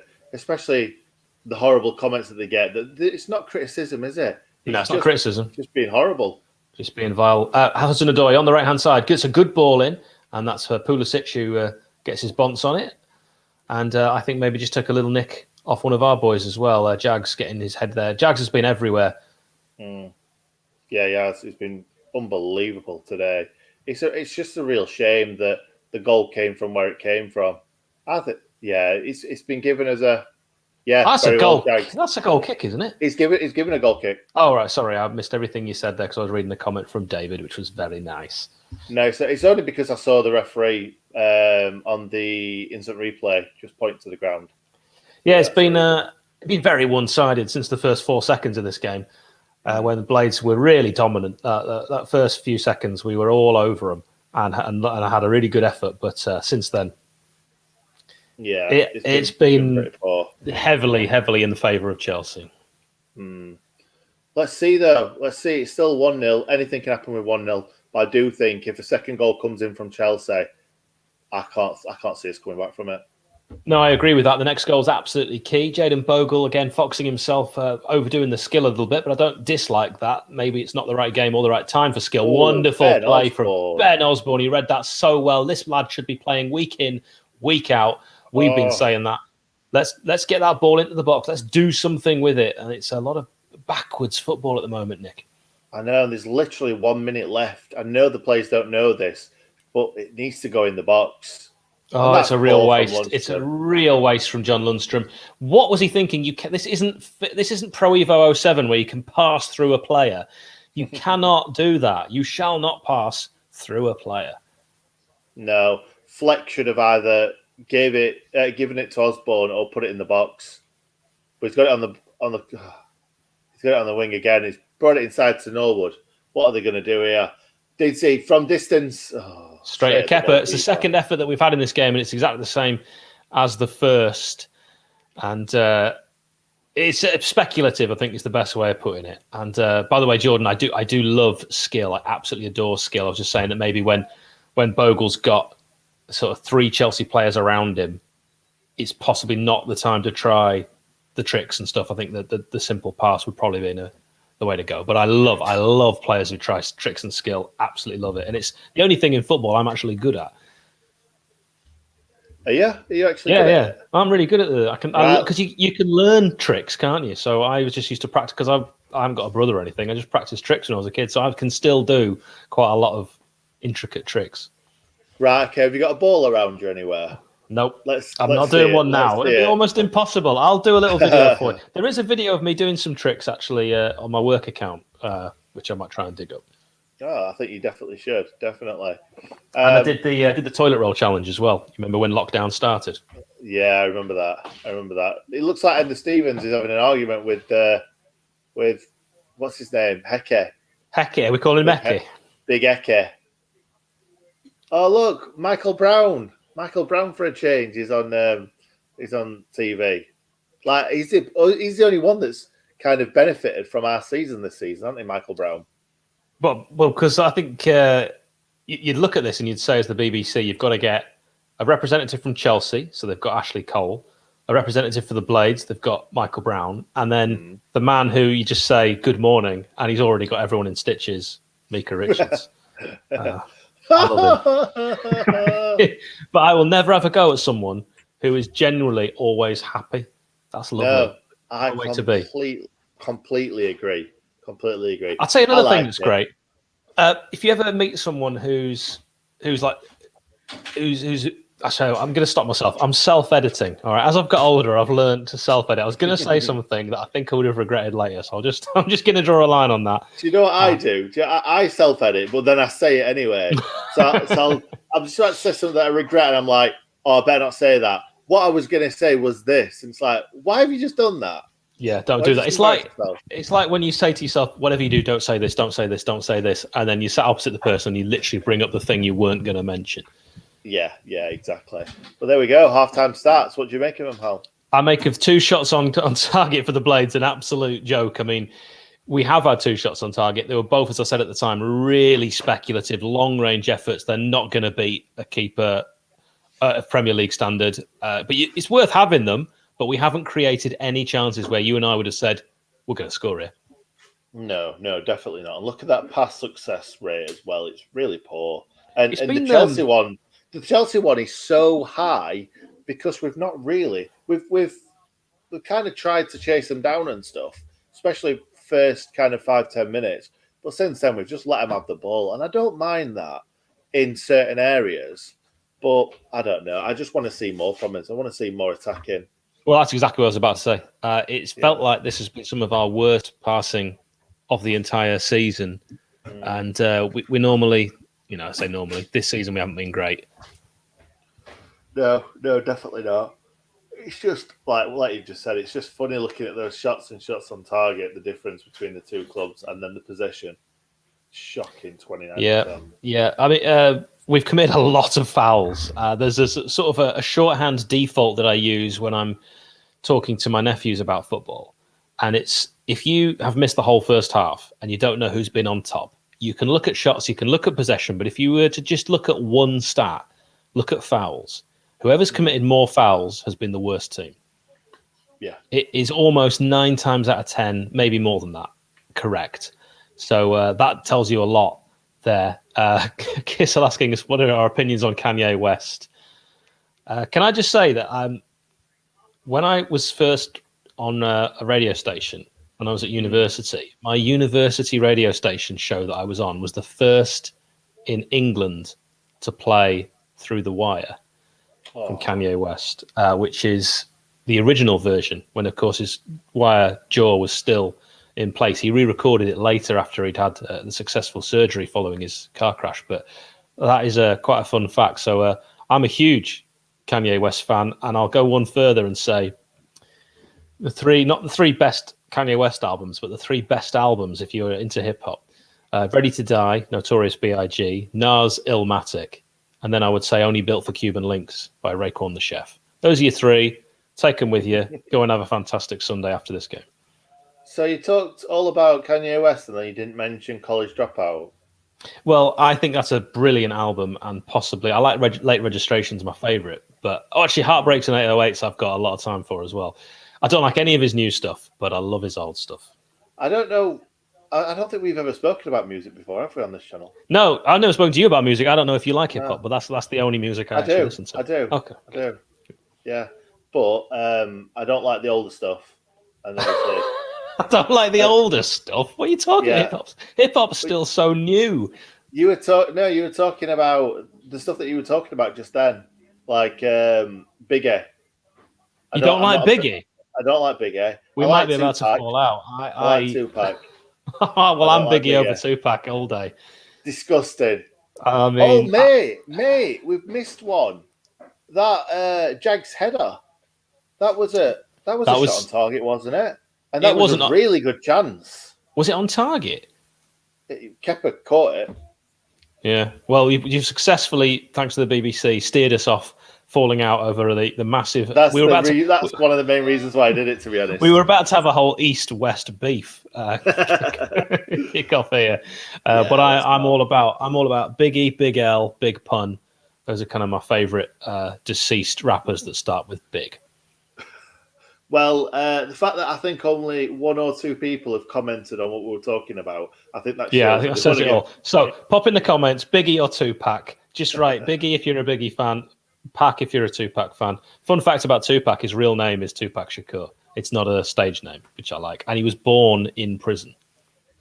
Born in prison? I never knew that. His mother was a Black Panther, and she'd been arrested during a protest and was pregnant. And she's he was from born. Wakanda. I have not seen the film, so I don't get that reference. Wakanda forever. It looks like it's fairly Tupac heavy here. I've got to say, I'm disappointed by that. I love Tupac, don't get me wrong. All Eyes on Me is a fantastic album, but Biggie, the rhyme schemes, just incredible. Both are brilliant. But yes, Robert, hip hop is the new baseball talk, because Nick has said he'll kick me off the channel if I mention baseball again. At least I can get involved in the hip hop chat. Yeah, you will love the album Only Built for Cuban Links. It's a Wu-Tang album, so it's really, really good. Yeah, good. Anyway, back to football. Yeah, what I'm going to do then is I'm going to have my ablutions, if that's all right. You're going to be okay for a moment? Can someone else? Robert, you're on there. Join him. I know you haven't watched the first half, but That's fine. Get your son off, mate. I need a cup All of right. tea, though. I need a cup of tea. I'll make you a cup of tea at the same time. Nice one. Cheers for that.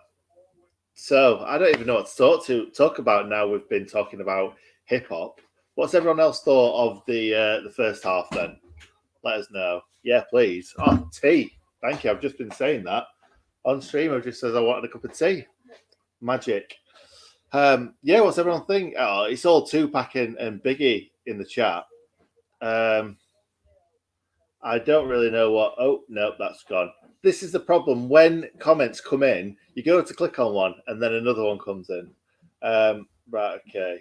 Nick, who do you want as Blades manager? That's a very, very, very good point.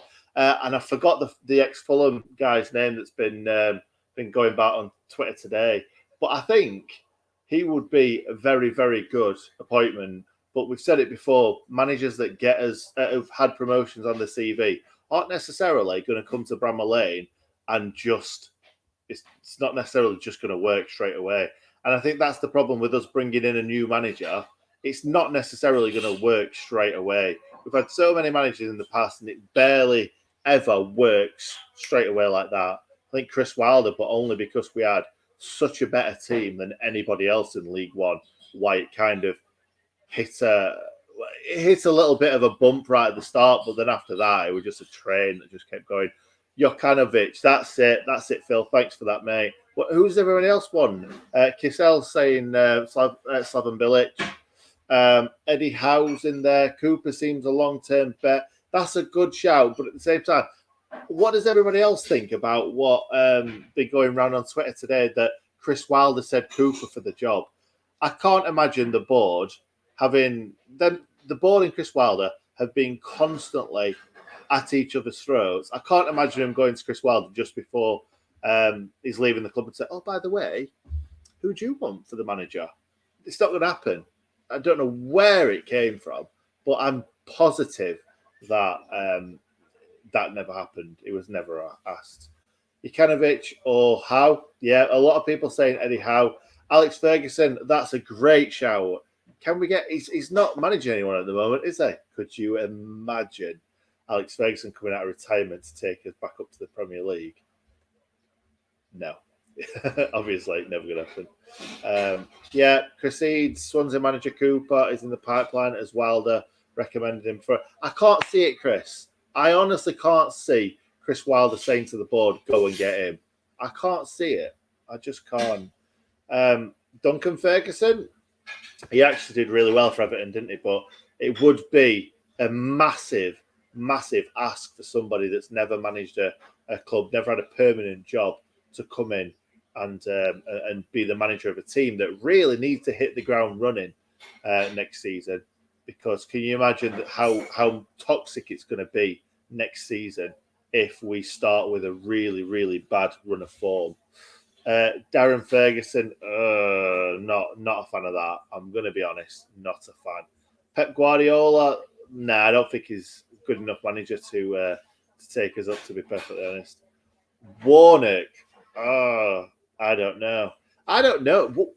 Another question here. Warnock, if we were offered Warnock right here, right now, would we take it? Let me know. Let me know what you think. Nick, he got Bruce to score for Swansea. That's a very good point. Very, very good point. I see Hal coming back in now because I want to hear what people think of Warnock. Now, I'm not saying that Warnock should be the manager. I'd just like to hear what other people would think if we were offered him on a plate. Would you take him? See, straight away, two answers, a no and a yes. I wonder. I would say no. I would honestly say no. Warnock wouldn't let what happened last time to us when we came down from the Premier League happen again. Hal, here we go. Warnock, I've got a question here. Somebody asked about Warnock, and if you got offered Warnock on a play to take the job, would you say yes or no? It's too late. So what Warnock's good at is motivating people. Players, he's fantastic with. He's spot on at that. No one's better than Neil Warnock for getting you going. He's not great at signing players. So there's no point because we're already relegated. So if you bring anyone in with 20 games to go, it's Neil Warnock. And you get him to the end of the season and he might keep you up. Realistically, I don't think he would. he's also much better at getting teams promoted than keeping them up anyway. So, no, it's too late. It's too late for Warnock, and he's certainly not one for the future, so there's no point bringing him in for next season. I just don't think... I think we've been there and done that, and he's a bit too much old school, and the game, I think, has moved on, even though you see managers like Mick McCarthy doing well. I think that tactically they'll get found out against the more modern coaches, and certainly if they're in the Premier League, I just think it's moved on. Yeah. Your Pep Guardiolas, your Thomas Tuchels. Yeah, I just thought it was an interesting one, and I thought I'd ask everybody to see what they thought, whether they would take him, because obviously we wouldn't be relegated with a Neil Warnock, I don't think, in the slightest. And a lot of people saying we're going to fly straight down the leagues. I don't buy into that. I mean, winning is a habit, and losing is a habit. It's really dangerous, and that's why we've seen big clubs, your Boltons, your Charltons, your Sunderlands. You can't do that. You can't do that, Hal. I'm doing it on purpose. I hate pluralizing anything. So it's a really dangerous habit. The most important thing is that we get the next appointment right and that we start well next season. I personally don't care who the manager is. We've just got to start well, and then we won't drop, because we will. We'll do another. If we get it wrong, it'll be exactly the same as the Brian Robson appointment. And that squad, we were talking about on the match preview, that squad contained Phil Bardsley, Gary Cahill, John Stead, James Beattie, Danny Webber, Mikel Legs of Wood, Monty. It was a good Michael Tongue. It was still a good side. And it absolutely dropped like a stone. And Nick and Hal, as Sheffield United manager, I tell you what, would we do worse than Paul Heckingbottom and JT Hammer? What? Right, I was talking to, because I work in Castleford. I was talking to a few guys who are Leeds fans. Obviously, our site used to be in Leeds, so it's very Leeds predominantly. And a lot of them were laying into Paul Heckingbottom. But at the same time, when they took him on, he was doing very, very well at Barnsley. And it feels like the Leeds job ruined his career. He got them promoted. You only need one bad appointment to ruin your entire career, or the wrong career choice. Look at Dennis Wise, look at Lee Clark. Very highly touted managers at one time. And I don't know what the point was, Phil, that I was making, but thank you. They usually are. So it is just with Peter Unlove, Jordan, I haven't really followed his managerial career since he left. So I don't know if that's a good shout or not. Of course, Jokanovic has been linked. That's a TalkSport joke from Hawksby and Jacobs. He's been linked with us. Slavisa Jokanovic is, statistic win percentage-wise, a very good choice. I can't listen to him. I can't listen to him talk. He always sounds like he's got to clear his throat. Not as bad as Sean Dyche, but he speaks very quietly. He doesn't inspire me. Not like Warnock and Wilder after a match when I'm down. They used to always get me back up. Jokanovic is the exact opposite. So I wouldn't mind Jokanovic. I think he's a good manager. I just won't be listening to any of his post-match interviews. Don't speak. Just don't speak, because Hal doesn't like it when you speak. As Gwen Stefani once said. I have to say, Chris, give Monty a chance. Nick and I are hugely backing that suggestion. Because I reckon then we could get free tickets, because he's a mate now. That is true. That is very, very I'll tell you who else is a proper mate, Nick, who's actually been chatting to me since. Carla Saba, what have you got there? I've got afternoon tea mini cupcakes, because it was my wife's birthday the other day. So I've been given these. Oh, I love that. Well, I have just made a cup of tea. Not proper tea, green tea. Where's mine? Yeah, you can share it. Get 2 straws. It'll be beautiful. Right, we have kicked off. We're on 45-24, second half. What will happen? Will it be, as expected, a fairly long second half, which we're not going to enjoy? He does speak very quickly. Very highly of me. So I misread that, Polar Bear. Let me just ignore that. So ball on the left-hand side as we approach the 46th minute. We now understand we're definitely playing a 3-5-2. So if you have just joined us, it was reported by the club a 4-4-2, which we speculated was quite an exciting change. And we first changed to 3-5-2 against Gillingham 5 years ago. But we're still a 3-5-2, which long-term makes sense. It's what's been implemented right throughout the academy, and Heckingbottom brought in to keep that stability. Hudson-Odoi on the right, ball won't drop for him on 47, and it's just going to be a chance for him to try and get things built again. with Pulisic, number 10. Great skill from him. Beats 2. Chance to get a shot away. He does. Brilliant save from Rammers. And the follow-up is over the bar. Good play. Yeah, very good play. And he was just stood right, bearing down on goal. One-on-one, really, you could say. He had players around him, but he was one-on-one there. Rammers made a great save. How about Monty and Quinny? John, you've got to speculate as to which Quinny. I mean, Stephen Quinn, Alan Quinn, Wayne Quinn. Yeah. There's a lot of Quinns in the mix. I think we've got to say that's Wayne Quinn because we've interviewed them both. Yes, I think that's most likely Wayne Quinn, although I wouldn't say no to an interview with Stephen and Alan. Not a good tea? No, I'm hearing it. The Simon Grayson from Sean. I'm not a fan of that. I'm not a fan of that. He's from Bedale, which is near where I used to live, and very, very nice man. Ball crossed in. Oh, it's headed away by Christiansen, but it's going to fall to that most attacking threat. That's a penalty, surely, as Jaden Bogle is brought down when he's about to pull his leg back and get a shot away. Referee's not interested, and instead he'll give a free kick to Chelsea with a foul just on the edge. I thought that was Bogle about to shoot. Yeah, I think he got a touch on it, but Bogle would have been screaming for that. I can't see it. But how is it not a penalty? It's got to be looked at. Because he got a touch on it. Because he got the Come on, ruddy, if I say it's not a penalty, it's not a penalty.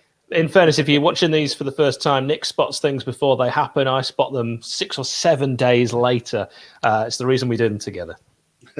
Exactly. It just I don't offer anything else really, other than eating cakes and drinking tea. That's not a foul for me. That's not a foul. Not in a million years. George Baldock.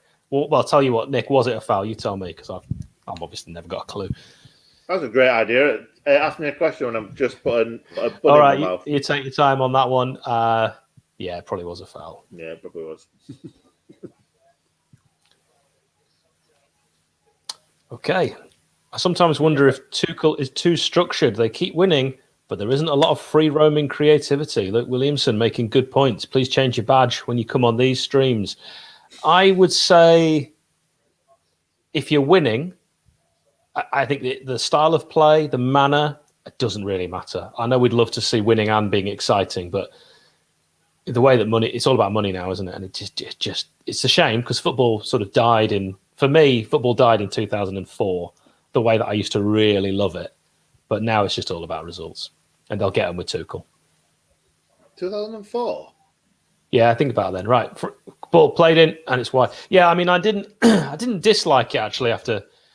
I liked the promotion season. Maybe I'd say 2000. I hated that Premier League season 06-07. It really killed my.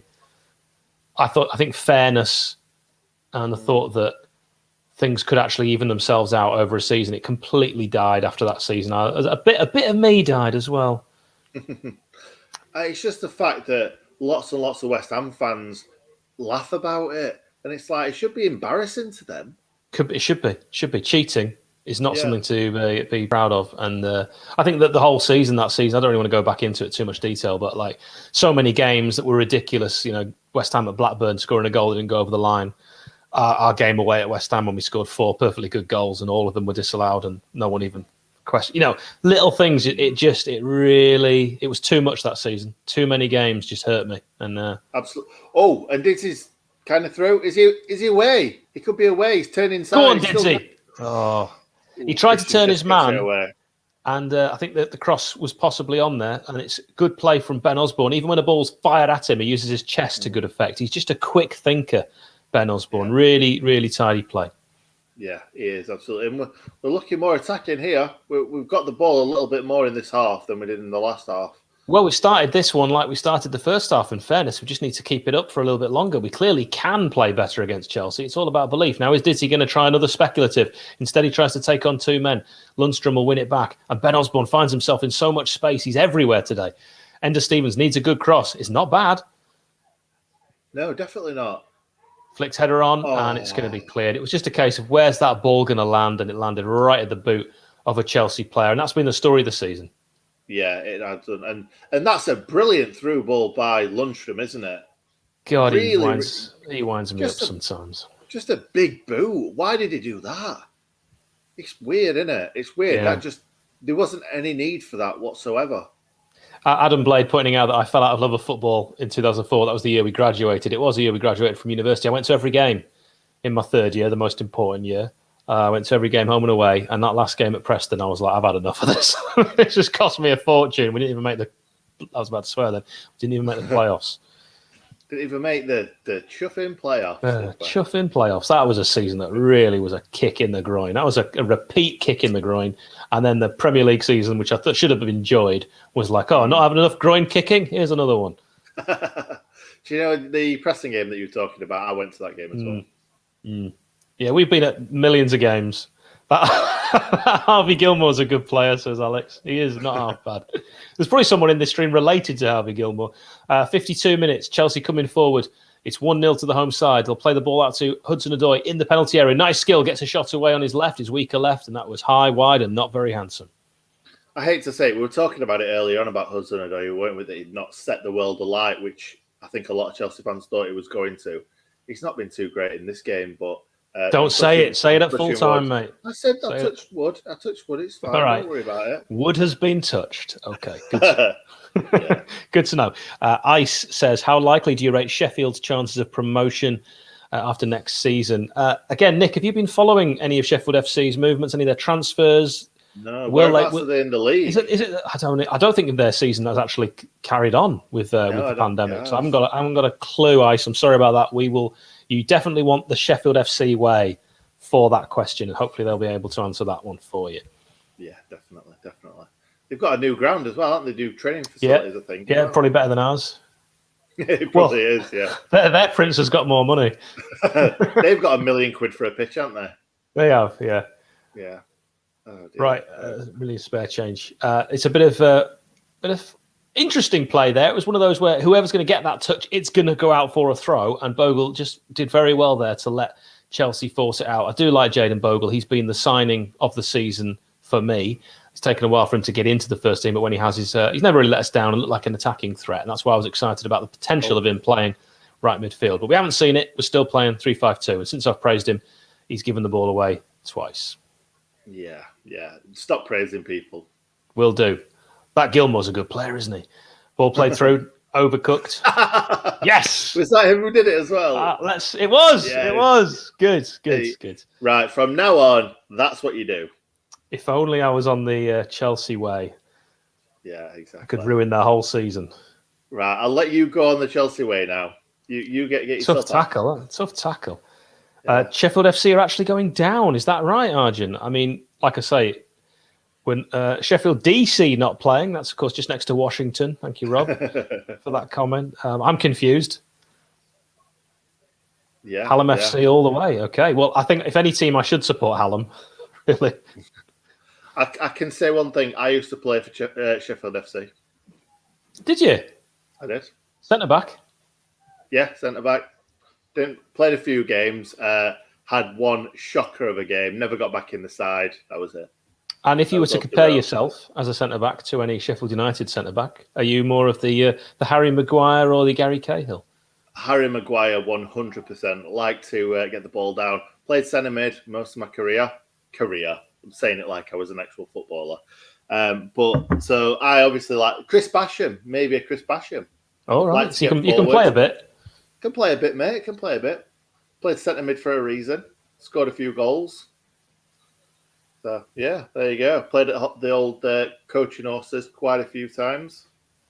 Tricky Rick. I got to say, that would have wound me up no end. I actually did a stream with a Newcastle fan called Kendall, and I called them Newcastle United all the way through. And then she said, Hal, I tell you what, I love you, right? And you say that, as I respect that. And then she did a tweet straight afterwards saying, are Sheffield down yet? I lost all respect for her. So Kendall Rowan, don't follow her. Harsh. I got no time for people that call her Sheffield. It just such a disrespect. She was a woman. A woman talking about football. Absolutely not. Absolutely You've not. You've got no respect for women. I've got a lot of respect. I've got a lot of respect for women in football. 100%. I wish my wife liked football. She's gone for a nap during this game, and I'll tell you what, she's made the right call. That's a fair point. Yeah, definitely. Have we done much since we've started talking about women in football? No. It is 56:04 if you're trying to keep up with us. Chelsea 1, Sheffield United 0. We're watching this on channel 101. You can pause us. You can pause the telly if you're watching it that way. And was she Welsh? Honestly, that was a good Geordie accent, that. And there's other people have said that. What are you on about? It's nothing like a Welsh accent. I thought it was a great accent. I really Thank did. you. But Adam's comment was funny. Someone had a go at me for my awful American accent on the preview. I think, again, very, very good. Like to hear yours. Okay, chance for the Blades now to launch something upfield with a free kick just over halfway. Didsy's going to take a bit of time to recover from that agricultural challenge from behind. We're on 57 minutes. Referee just asking if he's all right. Of course, player safety. Yeah. Apparently a referee's number one concern. There you go. Exactly. Was it a bad challenge? Oh, no. He just stood on his toe, didn't he? Yeah, it wasn't intentional. I would say there needs to be a change. It doesn't need to be up front. It needs to be in midfield, as we say every single game. There's no creativity. Lundstrom is very slow today. He's playing quite a pedestrian game. And we've seen a bit more from Fleck than anyone else. But I would like to see one of the young lads given a chance, maybe Brunt. Yeah, you could have said that about Lundstrom for most games this season, to be honest.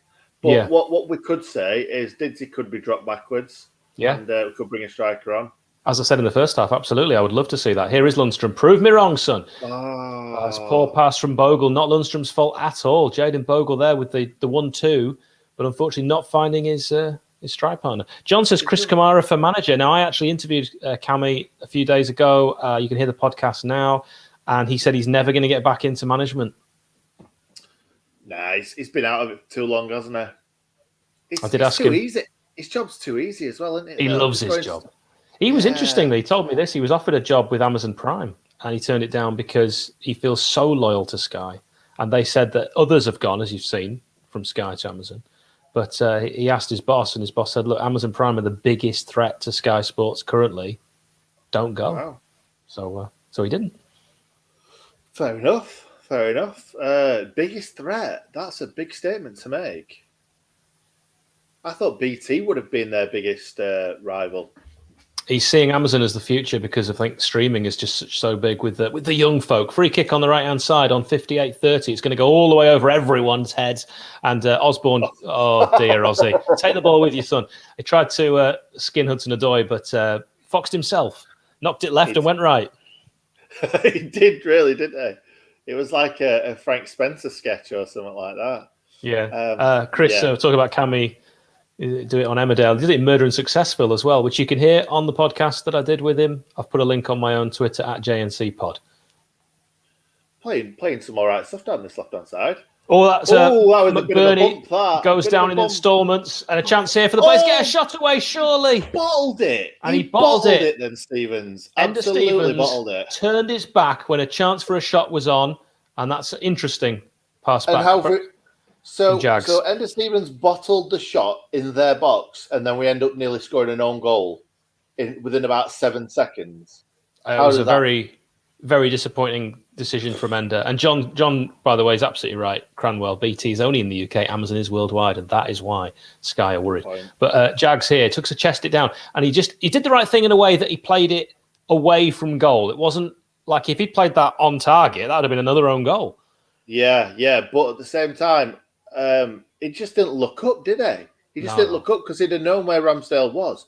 And he'd have known he had a man right on him. And actually, the ball back to Ramos was not the best option. And just kick it into stands. Yeah, I think he was expecting it to fall to his head so he could head it back to him, but it just didn't come up that high. Harvey Gilmore will try and get that ball back in, and he just puts it way over the top, and that's a goal kick. But he's played all right today, old Harvey, hasn't he, since his days in the Sheffield United youth setup? Yeah, definitely. Makes you wonder why we let him go. I absolutely love the fact that no one even thought about looking at McBurney getting pushed over. Oh, yeah, because he wasn't, though, was he? He went down but the tiny little push on Chilwell earlier on in the first half, and then the bump on McBurney, is there that much of a difference? We don't know because we'll never see. We'll never see. Chelsea going to make 2 changes. The man I had a dream about, not like that, but if you watch the match preview, you'll know what I'm talking about. Azpilicueta and the extremely buff Reece James. McBurney, they're doing all right to keep things alive. And then Ben Osborne, who's been very, very good for the Blades today. Only a couple of errors. Plays the ball out to Didsey, who gives it back to Ben Osborne, who can throw across here. Oh, if the ball back from Ben Osborne was offside. I'll tell you though. Do you know what it was? Do you know what it was? Didsey was going through. They gave him offside. He kind of stopped. And then he was like, oh, God, yeah, I need to carry on. Because if it isn't, then we could score a goal and it might be given. It was the wrong ball back, though, from Ben Osborne. But he was a country mile offside. He'd get the QE2 in that gap. Yeah, he must have known. He must have known when he played that ball to Osborne. I'm talking about HMS. Of course, a ship rather than Her Majesty the Queen. She's literally tiny as well. Yeah, I just want to make that clear. Yeah. Sort of a large turning circle. On both, probably, these days. Yeah, that's true. That's true. Oh, but at least we're going for it. Like we've got to. It doesn't matter if we lose 1-0 or 4-0. It's a cup game. Exactly. There's no goal difference here, so it's a cup game. You've got to take Lundstram out. I really am struggling to see what any coaches are seeing. We do have young players that play in midfield. If they're not good enough, don't have them on the bench. And if they are good enough, get him in because he's going. He doesn't want to play for Sheffield United. He doesn't care about Sheffield United. He just wants money in his back pocket. Well, he can get that somewhere else because he's not putting in the effort. Yeah. What I like to Ruben Burke on, please. Yeah, absolutely. We need to get him on. Get him on. So put in the comments. I don't want to be alone on this. If I am, please tell me. Lundstram. Are there plenty of Blades here that still back him, or have we all decided that because he doesn't want to play for Sheffield United, it's time to put someone in who does? Just let us know in the comments because we don't want to be on our own little island here having a go when we don't need to. Chelsea have made 2 changes. Christiansen and Giroud off, Azpilicueta and James on, as you can see in the ticker. Yeah, definitely. So, we want to hear people talking about Lundstram here because for me, I'm happy for him not to play for us anymore. I really am. I don't care for paying him. Just don't leave him at home. Leave him at home. So, don't need to be here. Let us know your thoughts on the Lundstram conundrum. Yeah, and most people are saying it already. Don't want to see Lundstram. He'd love that. I'd say I'd have loved that, to be honest. I've carried on working right throughout. Yeah. Exactly. As of you. Could have done with a bit of time off. I did actually have a little bit of furlough time. How was it? Oh, it was the best couple of months of my life. It sounds absolutely... My wife's been furloughed and she has had a lovely time. Oh, yeah. The first time when the sun was out every day, we were either out walking or we were on the bike drinking. I'll tell you, that first furlough lockdown was true. It was like a gift for all of those that could still get paid. Obviously, I'm not talking about people that were struggling. That's completely different. But if you could still earn a wage and get out and have some sun, you were saving all that money on petrol. Just sounds lovely. But key worker, so carried on. Yeah, to be honest, mate, I didn't notice any difference because it was like 80% of your pay, wasn't it, furlough? And and with the saving money with the petrol, it was for a lot of people. It would actually make it. Well, it's not making, but even. Yeah, it was probably about even. I didn't notice it, and you can't get better than that, can you? Not working, chilling out, doing whatever you want. Well, not whatever you want because you couldn't really go many places, but you could get out walking. I did a lot of walking. When I was getting back from work, and the sun had gone down by then, but weren't as many people out, so it was all right. Do you know what? Me and my sister live quite close to each other, and me and my wife started walking before the lockdown. And she drove past and said, "What are you doing?" I'm like, "We're walking." She's like, "Why are you walking?" And then a couple of months later, she's out there walking. It's like everyone was walking. Everyone was walking. Yeah. It was the thing to do. It became like the season of walking.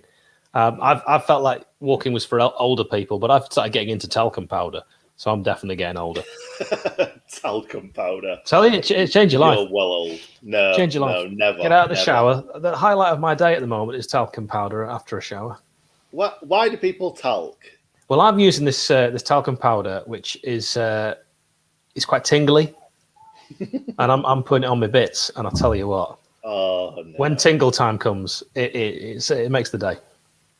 When tingle time comes. That's what it's just fantastic. Absolutely fantastic. It's genuinely the highlight of my day. Right, we're on 65-53. If you're trying to keep up with us, it's been a little quiet this game since the resumption of the second half. No urgency at all. Very pedestrian. Of course, Chelsea, they don't need to have any urgency because we're not offering a threat. But at the moment, we have a throw in on 66-10 on that right-hand side, around about 30 yards away from the corner flag. And Jayden Bogle will take it. He's got Lundstrom as an option. And he's going to think better of that. Where do you... Oh, he's got a ball in the... He's crossed it in. It's a good cross. Oh, it's a miss. God. It's a miss. It's Didsey with an open... well, not an open net, but as good as you'll get at this level. And he's managed somehow from 5 yards out to head that wide. That is David McGoldrick of last season. Good cross from Lundstrom. Terrible header. That's a 50 pence piece header, that. Oh my God, what is he doing? He's done it right. He's headed it back from whence it came. He's headed it down, and he's just missed the target. Mate, that is horrific. That should be 1-1. That should absolutely be 1-1. That's 50p. Like you said, that is a 50p header because it comes off his head, and it looks like it's going right in the corner, and then it's almost like it hits him on the corner of the head. And all of those about... we should maybe make a Jason Tingle joke at the moment because I've been talking about Tingle time. I like that. Maybe you should call it Tingle time. When he makes a change of some kind. Yeah, anyway, if anyone wants to know the brand name, just DM me on Twitter and I can send it to you because it's great stuff. After all that we're saying about Lundstrom... minty kind of sensation. Anyway, Lundstrom, I'm pretty sure he was the one that put the ball in the box there as well after all that we said about him. He was. It was a great cross from Lunny. Terrible, terrible header. Blade's looking a bit better. They've come alive now. They're actually back on the attack as we get to 68 minutes, and then it's an overcooked You did it pass. again, Hal. Commentator's curse. You did it again. I'm doing it so often as well. Yeah. You just need to stop talking. I'd have put money on that. If you'd said to me, who do you want meeting that this season, Didsey? Absolutely. You see it again. It is absolutely crap. Get it on target. What a ball from Lundstrom, brilliant cross. It's the best thing John Lundstrom's done, arguably, all season. Yeah. Probably. Except for that penalty miss that he did. Oh, wait. No, that was really bad, wasn't it? That was Aston Villa away. Awful. Do we prefer... here's a chance. Ollie McBurney with a shot. Oh, it's a good save from Kepa. Not a huge amount of conviction in that shot, but a good save. Very good save, yeah. So, what's better? JT Hammer, because Jason Tyndall is a West Ham fan, or JT Tingle? I just think Jason Tingle. No. Jason Tingle, that's not bad. Tingle time. I just think Tingle time. We're just calling him Tingle time. Maybe not. Like Hammer time. It's so similar to JT Hammer. Okay. Oh my God, Lundstrom. Not the right pass from Lunny there. Fleck can keep it alive. Will he win a foul? No. Reece James went in quite strong, but Fleck was stronger, and he keeps it alive. Good ball crossed in from Ben Osborne. Oh, it's just headed away at the crucial moment, and Hudson-Odoi can't get to it because of a really good tackle. But then Chelsea will try and break, but it's a slightly overplayed pass. And Sheffield United now winning those 50-50s and getting that second ball, and that is what you love to see. And Ben Osborne absolutely schooling Pulisic there as well. Yeah, mate, we've come alive. We've absolutely come alive after that header. Let's go, Blades. Brilliant. This is better. This is really good. We've seen there that we can create a chance against Chelsea. They've got, obviously, quality in every department. Every single player on their pitch is worth gazillions. And we've got players that were playing in League One. But we will do it through having a right go. We've got nothing to lose. The Sheffield United way, Hal, you could say. What a great name for a YouTube channel, which should never change. No, definitely not. Definitely not. And Adam makes a great point. 20 minutes to save the season. Yeah. We said that in our preview, didn't we? That this is the last little bit of hope we've got this season of doing anything. And go on. Ball over the top on the right-hand side. 71 minutes. Oh, it's a key touch from Zuma. Just managing to get the keys to his Beamer and the afterburners on and the touch away for a corner. He didn't even look like he was sprinting then, Zuma, did he really? He's just, get back in, I'll just tow it away from you. You're right. He just... So easy. He wasn't at full speed at all. He was probably in Very third good gear, sign. and he's got wheels for feet. He has. I didn't realise how quick he was, to be honest. No, I'll have to update his stats on Football Manager. Ball, poor corner, first man. We said it. I've said it too many times this season. Our corner routines. I don't know what Alan Nill's working on with the lads, but they need to look at defending and attacking corners. That's one thing we haven't talked about, is it? We've not talked about Alan Nill and the backroom staff, but I don't think this is the right time to do it because we are actually playing really well at the moment. The game's come alive, and we're not Chelsea talking about talc anymore. We're talking about the match. Chelsea have made a decision to bring on another couple of subs. Of course, you can use more than 3 in the FA Cup. And Harvey's had a good game, hasn't he, MC? Harvey, yeah, MC Harvey, definitely. And Hudson-Odoi hasn't, and now you can say it because he's going off. Yeah. I thought you might have gone Harvey Price rather than MC Harvey. I'm not going to touch that. But Ziyech tore us a new one at Stamford Bridge in the 4-1 debacle. Chelsea have obviously recognised that he would be a useful addition. The fact that they can bring on Kai Havertz and Hakim Ziyech, I think, just says it all. And we'd be talking about maybe bringing on Zach Brunt. Yeah. Oh, it's a poor touch from Bogle. I think Bogle's had his worst game for the Blades today, and he's still been pretty good at times. I think that's fair because he's so good. I know, and I hope we keep hold of him. He's one we don't really talk about. We talk about Egan, we talk about O'Connell, but we don't. Oh God, they're away, Chelsea. Oh, Ben Osborne, as always. Getting back, defending like Trojans. I have to say that if I'm getting a name on the shirt next season, it's Ben Osborne. Full name as well. Definitely Ben Osborne. Full name. I love that. But it just shows you, doesn't it? Ben Osborne's been out of the team for months. He's been trying to get in the team for months, and he's come in, and he's been one of the best players on the pitch for us. Yeah. Well, Kissel, if you're still watching and you're doing fans react to player ratings, it does seem like we're not on our own with slightly questioning Bogle not quite been at it today. So it's been slightly off the pace. Ben Osborne, though, has been superb, and he takes another good touch and finds his teammate. Oh, it's the nutmeg. But was it the right decision from John Fleck when he couldn't have known, of course, that Kai Havertz was so close behind? No, definitely not. But it was a nice little Megs, it was. And Fleck, in them positions sometimes, he's really nice and cute, but that was the wrong time to be cute. Yeah, it was the wrong time to be cute, and it's not been won back since. It's still this Chelsea pressure. It's a shame because Sheffield United have looked so much better in the last 5-10 minutes, and now Chelsea are going to launch an attack. And it's, again, a bit of a poor challenge there going in. The ball will be swung in, and no one's going to get near that. And that's a bit of respite. Yeah, but we've been all over them, haven't we? All over them. Chelsea have been playing on the break against us in the last 10 minutes, which who would have thought would have been saying that in the first half? It's true. It's so true. Look at us. We look so old. We've got talking talcum powder. We're drinking our tea. You're the only one that actually uses talcum powder, though. Let's No. My DMs have blown up in the last 5 minutes. Everyone wants tingle time. I sent you the link earlier. I sent you the link earlier and told you. I said, put this on your notes. It'll change your life. Yeah, I might have done it, but I'm not going to tell everyone that I've done it. It's fantastic stuff. Oh, you are Rudiger just then. It's called take it off and we just threw it away. It's called Snake Brand, by the way. And if you do want to sponsor us, get in touch.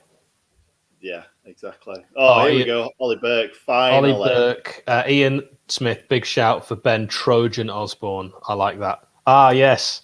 Halcum powder. Genius. That's nice. I wouldn't have took Ollie McBurney off, if I'm being honest. What's he really done, though? I don't think it's been his fault because there's been very little service, but he hasn't done a great deal, so I can understand that. And he's been out of the team for a while, so maybe a bit tired. I want him in the box, though. I want his height and his aerial prowess. That's what I want, especially with 15 minutes to go. I think maybe if he'd been on the end of that cross from Lundstrom, we'd be talking 1-1, and hopefully we'd be pressing like this at 1-1, looking to win a cup tie and get to Wembley. Yeah, definitely. What's annoying me is the fact that we've brought Burke on, but now the Chelsea defence are tighter than they've been all game. So this isn't what Burke likes. He wants space in behind, and there's no space in behind now because they've gone tighter and they're trying to see out this game. So it may be the wrong player to bring on at the wrong time. When your season's not going for you, your season's not going for you. And if we lose this game by a 1-0 own goal, I will look back on this as a missed opportunity because we've got them on the ropes now and they're running scared. Yeah, they are. And Lundstrom on that right-hand side again. Lunny, telegraph that pass. You should have sent him a letter telling him you were going to kick it there. Yeah, definitely. The thing is, in that position, I like to see Lundstrom get them balls in the box because I think he's really, really good at that. But he's not doing anything else good. Like, he's not getting forward anymore. He's not doing a Frank Lampard arriving late. Not doing anything like that. I've not seen him get into them positions for probably a calendar year. Ball for a left-hand side Didzy attack against Azpilicueta. And Didzy's got the beating of him because he's better than him. Can he put it across? Any touch? It's straight across the face. I'm over here shouting my head off, and my wife's just on her phone like this. Didn't even look up for a second, did you? No, not for a second. She's still We've more still got the ball. She's still more interested than my missus. Free kicks the Blades on the edge of the box. This is it. This is the time, Blades. We have deserved a goal. We don't let anyone tell you otherwise. What a turn that is from Didsey. He didn't expect it, did he? Oh, if he'd have got more of a hand on it, it'd have landed right in the feet of Bogle. Open goal. I tell you what, you might have thought before this game that our chances were thinner than my hair, but we have absolutely turned this second half around in terms of performance. We just need that goal. I do. I'm going to say, where did this free kick come from? But I do remember it now. Come on. Yep. Nick remembers something that happened less than 30 seconds ago. This is Norwood's time. Norwood, redeem yourself. Oh, it's a great chance. And it's the head of Ender Stevens, but he doesn't manage to get it back across the face and it goes into the side netting. And JT Hammer will look to Rhian Brewster having a little pray. It's a lovely hoodie. I'll reiterate, Mum and Dad, that's a lovely hoodie. If it's available. I haven't actually seen it online. Yes, how's Mum and Dad? It's a lovely hoodie. It's a lovely hoodie, but they might struggle because I don't think it's actually available. But, maybe not. If it ever is. I'll give them my address after the stream. It's a goal kick. That was a missed opportunity. Good ball in from Oliver Norwood, but Brewster on, Norwood off, and Lundstrom remains on the field, all square in the midfield. Yeah. We're going into extra time as well, aren't we, if we score a goal here? We are, as you know from my dream, what that means. Yeah, 5-5, is it? 5-5 extra time. With a winner. With then a 6-5 late winner. Burke using his pace to good effect. First touch of a Rhino. Does he keep it in? I think he does. And then that's good defending from Emerson. Brazilian skill versus Scottish brawn. There was only one winner. I don't think he's actually Scottish, though, is he? Ollie Burke? No. He's as Scottish as Ollie McBurney. Yeah, exactly. Yeah, I'm more Scottish than the pair of them. I don't even know where he's from, Ollie Burke, actually. Is he from Nottingham? Yeah, I think so. As is that boy Ben Osborne, who puts in his first bad ball of the day. Yeah, definitely. Brewster scored hoodies for everyone. I love that. Oh, I'd love that, Chris. Chris is one of my favourite commenters on this stream. He really does. He lightens it up, he brightens it up, and he's made my day. So write something witty in there. The Blades do smell blood, Paul. You're absolutely spot on. I think if we score next, we win this game. Yeah, Ollie McBurney don't look very happy that he's on the bench now. Well, play better, doesn't. Ollie. Not just today. I mean, in your entire career. I'm going to put... Oh, I did it again. I'm going to put that on screen just for a second. I know you've just spoken about it, but who'd have thought that somebody would have commented that in this game before the game? Yep, there's blood in the water and Blades are circling. Yeah, we are shark-like men. All right, I need to stop clicking stuff because every time I click something, something else comes up. Well, Christopher's right. If we had played like this from the start, we wouldn't be losing 1-0, that's for sure. It's going to be hugely disappointing if we lose this game by 1 goal. Especially the manner of the goal, because I don't think Chelsea have been on their A game at all. No, definitely not. It will be a real shame if we don't score a goal in this game. It will be a shame. Oh, yeah, it will be a shame. We have played very, very well. Sheffield United should be heads high and proud of this performance. It's been the best performance away from home for a long, long time, and only an own goal separates the gazillionaires from the farmers. And that's something to be really, really proud of.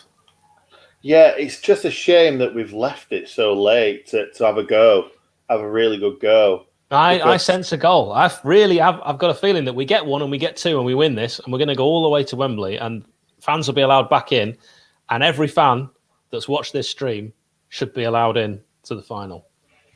I agree. I think that's how it works as well. That is now how it works. You know that we've got contacts overseas that are heavily involved with the club. We'll have a word. Yeah, we will do. I am genuinely keeping a list of names of people who've tweeted me, said they're not bothered and not going to watch. You think I'm lying? I'm keeping the list. I completely agree. Completely do. I think it's shocking. Fair weather Blades, just no time for it. How many fans were just loving life when we were winning games, and now, it really. This is when you need to be a supporter more than ever. It's easy to support when you're winning, and you can go and support Manchester Red or Blue if that's one of your proclivities. But if you want to be there for the hard times and the good, then this is when you stick with the team. Absolutely. Oh, just going to say good football, but Flex just put it out of play. Here we go. N'Golo Kante is coming on just to shore up that midfield. It's nice to see that they're sitting back. It really is, and trying to hit us on the break. It's a credit to Heckingbottom. Lovely hoodie that on JT Hammer. It's another sub, the fifth for Chelsea. He's made a great deal more than the Red and White Wizards, and Pulisic will go off. He's been very industrious. I like him. I think he's a fantastic player. Yeah, very good player. N'Golo Kante will come on. He's the kind of player that you bring on to see out a game. He'll chase everything. He'll win most things. Very good tackler. And he'll do his bit for the team. He's the kind of player that if we had a spare 80 million, I'd really like us to go after. If I'm honest, mate, I would rather see an attacking player than a defensive midfielder if we had that sort of money. I'm just thinking long-term replacement for Ollie Norwood. You could do worse than N'Golo Kante. And I tell you, if you really scout, it's amazing who you can find for 80 million. Exactly. I think you'd probably get a few plays for that, wouldn't you? I'd also like that lad Rafinha. He's good, isn't he? Nah, he's rubbish. He's really bad. Really bad. Oh, it's a poor pass, and then Ben Osborne doesn't quite get a foot on it, and Reece James will come forward on the right-hand side. The ball drilled across, but not with any real accuracy, and it's easy to defend, and that's a throw into the blade. Surely, Ender Stevens thinking that was off Reece James, but Reece James was certainly adamant that was his. And again, it's slow build-up from Chelsea because, again, they don't feel that they need to have that urgency. Yeah, exactly, Chris Eads. He is a great commenter anyhow. He's my favourite man named Chris, other than Chris Wilder. Oh, that's a bit harsh. Poor Chris Eads. Well, they're level. They're level on favour. All right, okay, that's fair. Just didn't want to miss out my boy Wilder. Who's your favourite Adam? Oh. I love tough, that. Isn't it? I think Adam Wilson's got to be. He's got to be in there. I put you. He's in there, but is he the one? Well, it's tough, isn't it? It's really tricky. and of course, I'd love to spend more time considering this, but with the game on a knife edge, we'll go back to looking at how it's going to pan out with Kovacic trying to come forward. The Blades just sitting back a little now on 85 minutes, which is not what we need to do. If you're trying to keep up with us, we're on 84-30, and the ball on the edge of the box now as they try and work it in through Reece James. Number 24 will scoop a ball in. It's a kind of hooked ball across, and it's rare that those kind of crosses ever work, and on this occasion it didn't. But we've been great second half. Yeah, we have. Do you think we're going to see another striker coming on? Because we don't have any more attacking midfielders.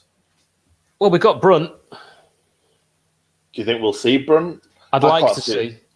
I can't see us bringing any youngsters on in a game like this, even though it would... Like, they've got raw. They're just raw talents, aren't they? So give them a go. Talent powder. God. Why do we keep talking about Rafinha being good? I don't get it. It's something I have said on another YouTube channel, and fans seem to have picked up on it. All right, fair enough. There you go. Oh, Bruce is on. When did that happen? That happened a little while ago, and we did comment on it. We had the ticker as well. Yes. Oh mate, I'm all over the place. Don't worry. Who did you come on for? We've got you covered. It was Norwood, wasn't it? Oh, I remember Norwood coming off now. Yeah, I sound like Chris Kamara now, don't Has he, Jeff? Which I talked to Chris about, and he explains why that happened on my new podcast. Do check it out. bfbs.com/podcasts for all the details. Lots of Blades chat on that as well. Free kick. Didsey pushed in the back. Not in a dangerous position, though. We're in Chelsea's. We're in our half, I should say, but we want to be in Chelsea's half. And man of the match, Christian Pulisic. I said he had a good game. I'll stand by that. It's not been one of them games where you can pick 3 or 4 man of the matches though from either side, is it really? No, it's not. I think Ben Osborne's played well, but he's obviously, if he's on the losing side, it's never going to be him that's chosen by the BBC. I don't think they'd pick him anyway. You know, it's a cultured eye that's going to pick a left wing back as man of the match in a losing 1-0 side. Yeah, definitely. But it's always going to be an attacking player that gets man of the match, isn't it? Unless it's a goalkeeper that saved about 1,000 shots. Yeah, and he's done all right today. Your boy Kepa, with what he's had thrown at him. Some of the shots he could have put his hat on. Others, like that McBurney shot, he's done well with. Yeah, he's done all right. And obviously the Didsey one when he went through and he got a hand to it. He's got to get a hand to it, or Bogle probably puts it in the back of the net. I think Reece Taylor makes a great point that this feels like the Everton City game yesterday. You know you're going to lose, but don't necessarily deserve to. And I think that is spot on. We do not deserve to lose this game. This is a game that would be any neutral watching. If this was 1-1, not a single one of them would say, that doesn't seem right. No, exactly. Can we just send Ziyech off for going down there? Is that all right? Can we do that? I would like to do that, yeah. It's one of the good things, I suppose, is that the Blades players tend not to throw themselves to the ground because I don't have any time for that, as you know. Yeah, no. Completely. And Mount's just done that. I don't know if he was... That looked more like a foul, to be fair. He sort of... Oh, yeah, he did clip him. But at the same time, he kicks... What? It was a hand round the neck from Fleck. Oh, from Fleck? Did it? Yeah. I saw him clip him then. Goal kick, well played. Good football at United. Playing quite well here, even if LFC Fan 11 doesn't necessarily agree. Oh, not LFC Fan 11. Oh, well. And, his opinions have for many years mattered greatly to us and will continue to do so. Yeah, absolutely. Come on now. We've got the ball in the Chelsea half. Let's make something of it. Bit lethargic that from Didsey. I would like to have seen a bit more urgency as we approach 89 minutes. To be fair, he's probably a bit tired because he didn't play. He hadn't played for. Oh, Fleck, eh? Well, I'm surprised Didsey's still on, coming back from injury. Ball across, no one there. It's well overplayed. Everyone's at the near post. That's where the ball's got to go, and it's got to go in with zip, and it's got to go in low. Very poor decision. We've got to keep going here, Blades. Get more attacking options on. Let the moose loose. Yeah, exactly. Look at that hoodie. That's a beautiful hoodie, isn't it? My word. It's the same old story, mate. It's like, bring on another one. Bring another striker. You keep throwing strikers on. Oh, Alex Neil has left Preston. Is that breaking news, James? Did you know that? What? Alex Neil has left Preston? No. Has he taken his mole with him? Big questions that need to be asked. Would you have Alex Neil at beautiful downtown Bramall Lane, Nick? Nah, I think, like you said, I think it's got to move on. I think we've got to move with the times, and I feel like he's not one for me. Well, he's young. It is one for me. That hoodie. It's a lovely hoodie, and that from that angle, it looks slightly darker. And I like the inside of the hood being a light grey as well. It's for me, the hoodie's man of the match, or as we say, if we're trying to make this more American, the MVP. Yeah, because what a touch! Is that Moose? It's Brewster, but the Moose is in the box, and Brewster, but lays the ball back with a lovely back heel. Osborne, get the ball across. It's low, it's drilled. Oh, any touch, Brewster! Oh, Brewster thought he got his first goal then, didn't he? Thought he got his first goal. That was so close. That was it. I think we've got a corner. We've got a corner. Headphones.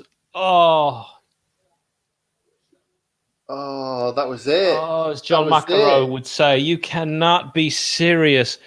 That was it. That was gilt-edged. And I thought that was in as well.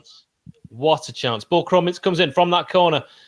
It's defended well by Chelsea, and then a heavy touch from Ben Osborne, but he does all right to get the ball back to Fleck. It's, again, crowded out like crowded house, and that'll be a bit poor from Ender. And just the fact that Ender just gave that up then. He should have been putting his hand up saying, that's ours, because the referee was so far away. But what a performance. I'm so proud of them. If we get knocked out of this quarterfinal playing like this, I've got no qualms. We've taken it away from home to Chelsea, who are a team that will be in or about the Champions League places, who have £1 million stars that we can only dream of seeing represent us. And the Blades have taken the game to them and had 3 gilt-edged chances. Yeah, here we go. More than we had in the last 3 games. Look at this, though. Look how many Blades are trying to get back. Oh, for God's sake. That's really unlucky. 2-0. Ziyech has just made it 2-0 on 92. He tore the Blades apart in that 4-1 win at Stamford Bridge in the league. It comes against the run of play. Thomas Tuchel will be happy, I think, of course, with the result. Maybe not the manner. Chelsea have really taken the foot off the gas second half, perhaps because they were a goal up and felt like they could make it 2 whenever they needed to, and they've just demonstrated that. They've just gone straight up the other end of the pitch. And it's a good finish into the bottom corner. Rama's no chance. And it's 2-0. And the Blades are going to lose this game, but it's heads high. It's heads held high. Just watch here. Look at the 3 lads absolutely running as fast as they can to get back, but they don't actually ever enter the box. There's 3 players on the halfway line here absolutely dying to get back, but then they just stop. It's been a valiant effort today, lads. I think it's a lovely finish. Lovely finish. Great finish. It reminds me of David Holdsworth against Coventry. It's not as good, but it's a good sort of half volley. And, Ziyech should be... perfectly. He's caught it perfectly. Ziyech should be delighted with that finish. And, I think if Didsey scores, I think if Brewster scores, this game is possibly won by Sheffield United because we would have been so buoyed by that. As it is, it's the difference in those decisions in the final third that the class is just slightly telling there, and the quality's shown through. And it's a win for Chelsea and a good performance from Sheffield United. They left everything out, and that's all you can ask, isn't it? They've really given us a lot more. They played for the shirt. That Leicester performance was a disgrace, but this was really unlucky. Yeah, and we did smell blood. They were sitting back, but they were only sitting back when we took it to them. I don't think for a second that they sat back and then we went on to them. We were pushing them back, and then they're like, right, okay, let's sit on this. You predicted 2-0. You happy with yourself? You proud of yourself? Good man. Not really. Tough to take that because, in a way, are you happy that Chelsea scored a second because losing with an own goal from Norwood is worse? I didn't think about that. That's a good point. No. Because we go out either way, 1-0 or 2-0. It doesn't make any difference, but I don't want Norwood to be the scapegoat because I love Ollie Norwood. That's all I'm thinking. He's still going to feel that, though, isn't he? Yeah. It's like missing a penalty in a penalty shootout. He's going to feel it, and it'll weigh heavy because, of course, it changed the game. Yeah, it did. But at the same time, like you said, McGoldrick, that chance on his head from literally about 5 yards out, 4 yards. It was in the 6-yard box. Yeah. And he heads. How did you just get it on target? If he gets it on target, it's a goal. I don't even care if it's straight at the goalkeeper. That may end up in the back of the net. Whatever happens, just get it on target. Yeah, 20 pence piece header. And thanks to Mike as well as saying it's his first time watching us and he really enjoyed it. I've said to everyone, give us 5 minutes, watch along, and you'll stick with it and you'll come back. So many people have said that in the past, haven't they? Yeah, it's the tricky thing. I've said on Twitter to a lot of people, come and join us for 5 minutes. They'll be like, no, it's not for me. And they've never tried it. And it's a bit like broccoli when you're a kid. You've got to give it a go. And if you like it, great. Because I think when we can't be at the ground and we can't all be together, we've got to try and find some way of bringing Blades together. And this is all we could think of. And I think we've done a pretty good job. It's worth pointing out, Nick and I have to pay for this. This isn't free for us. This service we provide for you, we actually have to put money in our own pocket to do it. So we'd love it if you did watch and if you told other people and do that tell a friend scheme that I mentioned at the end of the previous video. If you could tell one person about the Sheffield United way tomorrow, that would really help us out. Yeah, exactly. Because we're not far. off 12,000, are we, Hal? Mission to 12,000. If you're watching this and you haven't yet subscribed, please do. We are so close to 12K. Then we go from that to trying to hit 100K and then 1 million. And then, we keep going from there. But obviously, to get to 1 million, we've got to get to 12K first. Unfortunately, that's the way maths works. Exactly. Thank you, Ian. Really appreciate that. Like Chris just said a second ago, if Billy Sharp was in that position, he would have gobbled that up for breakfast, wouldn't he? Yeah, breakfast, lunch, and dinner. And who was your man of the match? Benny boy, Benny and the Jets. Benny. Yeah, I don't think that nickname's going to stick. Doesn't make any sense. Maybe the Sheffield United rest of the team are the Jets. Right. Well, as I like American sport, the New York Jets are the worst NFL franchise, so I'm not sure I like that comparison. They also wear green, so no way I can really compare that to us. Fair enough. I've got to say that ZH goal at the end, his touch was immaculate as well. Took it right into his feet, right in front of him. Oh, thank you, Nick. Would you like to thank who's just popped on screen? Because I know you'd like to. I was trying to see if that was an I or an L, but it's an I, isn't it? Thank you. Thank you very much. Thank you. Thank you, Gambita. Is it Mr. Gambita? Isidore, or is he from another? Is he from another part of Sheffield? Isidore. Isidore. Is he gleedless? Is he gleedless? That's what we need to know. Thank you very much for subscribing. I tell you what, if we had the money, I'd probably say we should have bought ZH. If you've enjoyed the stream, please let us know. Thank you very much. If you haven't enjoyed the stream, hit dislike and come back next time and do the same again. Yeah, I'm just watching that McGoldrick chance again. It's on the screen right now, and it was so easy. Oh, Derek, you have been there with Wolves, but I tell you what, Wolves never had a season like this. No, that's true. And cheers, Bobby. Yes. Can we get a bit more love for Bobby? Bobby gives up his Sunday. I mean, he doesn't have to. He's doing this completely for free. And he gives up his Sunday and he does all the graphics. He makes everything happen. He's the one who does the ticker. He's the one who keeps you updated on subs. He's the one who does the lineups. He's the one who does... Actually, the more I mention it, he does more than us. I think he does. I think at the moment, everyone's doing more than me. I'm just along for the ride at the moment. Easy door, thank you. I was pretty close there. Good. As you should notice, Nick and I are not great with reading. Oh, Matthew. Since I can't buy a pine, I'll give you it. Oh, thank you, Matthew C. Thank you. We only need to try and get level with Leicester. We only need 80 more pounds from all of you in Super Chat to be level with that, and YouTube will take an enormous amount of that. But we have set up Streamlabs, so if you'd like to head to Streamlabs, whilst we won't see it on here, we would really appreciate it. Nick, what do they need to do? It's in the description now, so you need to go. It says below, donate here, and it's just a link. Click on there. You can pay by PayPal as well, which is pretty easy if you've got PayPal set up on your computer or your phone. Boom, job's a good one. Excellent. Not sure what David Morwood's comment is all about, but thank you. Anyway, I was wondering where my camera was pointing for a moment. Really appreciate it. Each and every one of you that has commented, watched, and liked. Bobby is the glue that holds Hal and Nick together. He very much is. Absolutely. Sorry, I was just looking at Chris Eads' comment.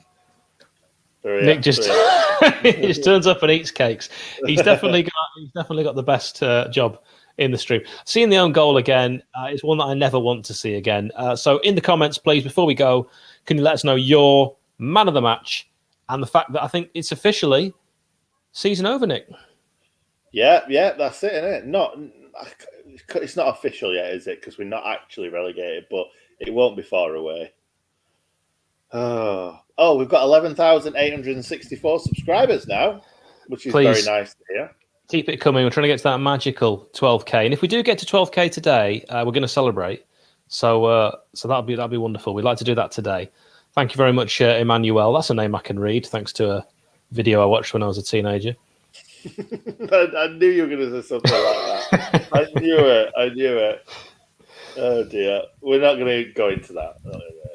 Oh, thank you, Zach. Thank you, Zach.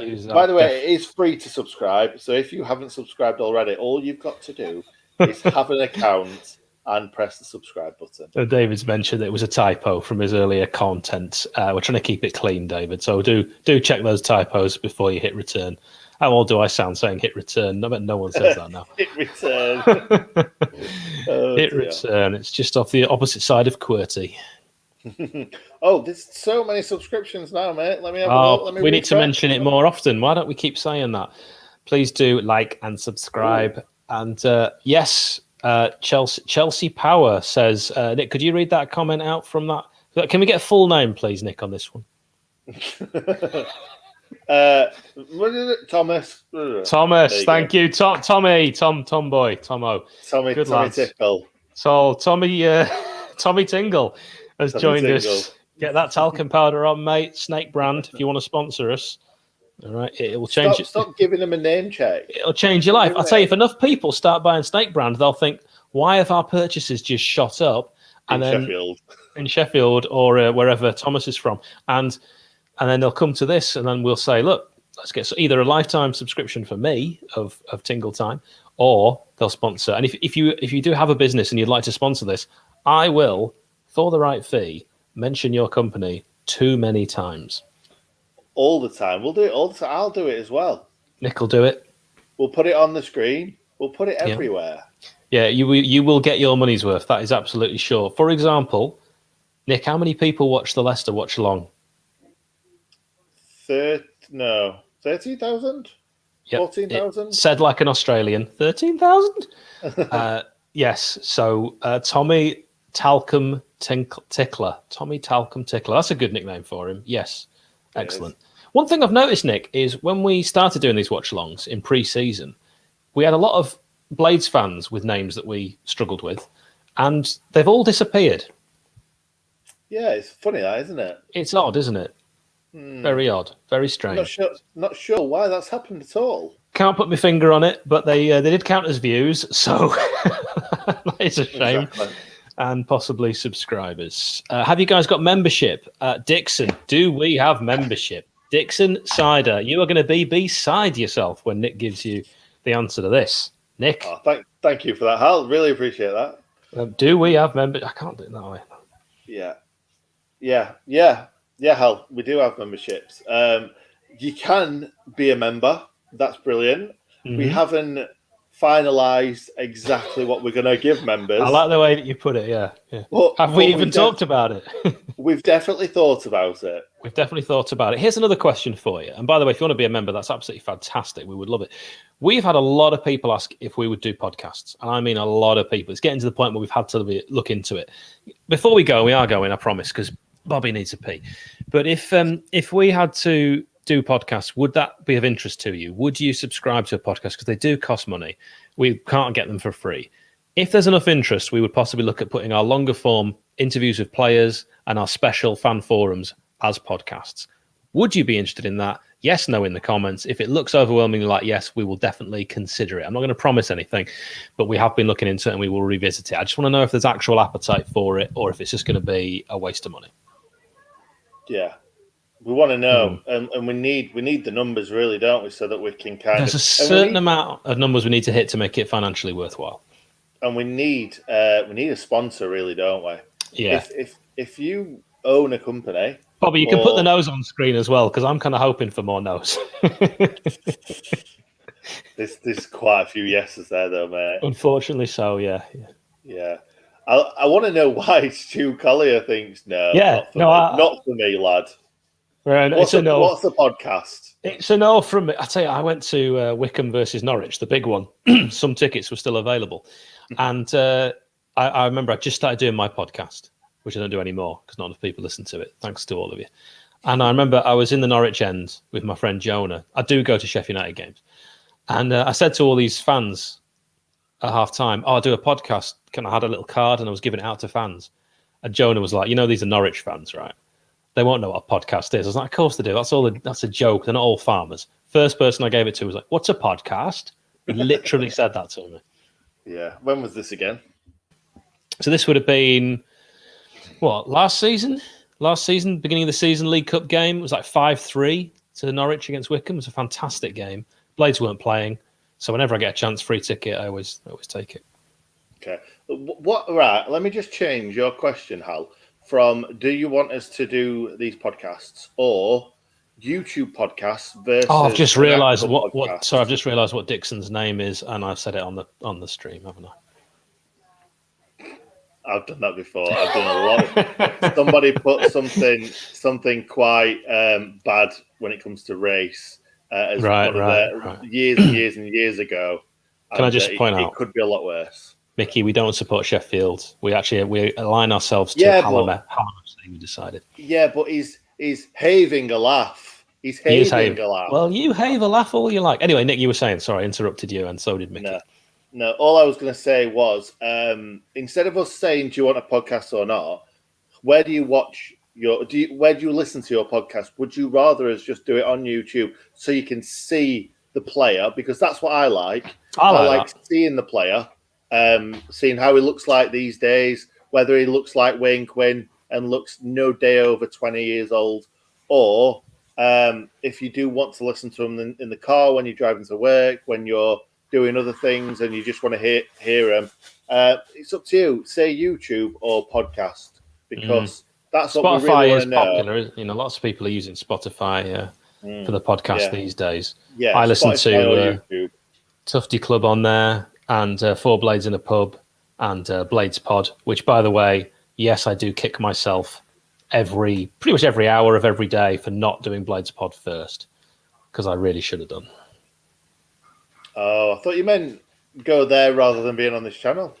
No. I'm ready to kick you then and bring Bobby in instead. No, Ben and Andrew do a fantastic job with Blades Pod. It's just that I was asked years ago to do a Sheffield United podcast, and I never want to do podcasts. The only reason I ever do anything is when people ask me. You know that firsthand, Nick. I never do anything off my own back. And I was like, no, I can't be bothered to do a podcast. It'll cost money. And that was sort of 8-10 years ago. And I have, as you know, all the gear to do podcasts like that professionally. And some idea. Well, I make podcasts professionally. That's part of my job. And I didn't do it. And then when Blades Pod started, I was like, oh, this is really good. And I've listened to it and I was like, I could have done this. Why the hell didn't I do this? Yeah.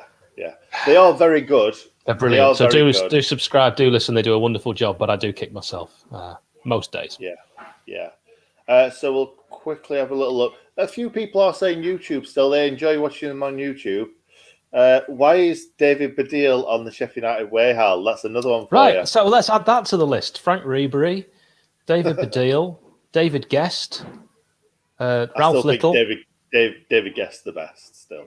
Yes, because I'm not going to say why. I just keep remembering it's a family channel. Yeah. So thanks to each and every one of you. It's probably time to. Red half for Sheffield, because I love a good Yank. Yes, there's two good Americans that do that. I did listen to that.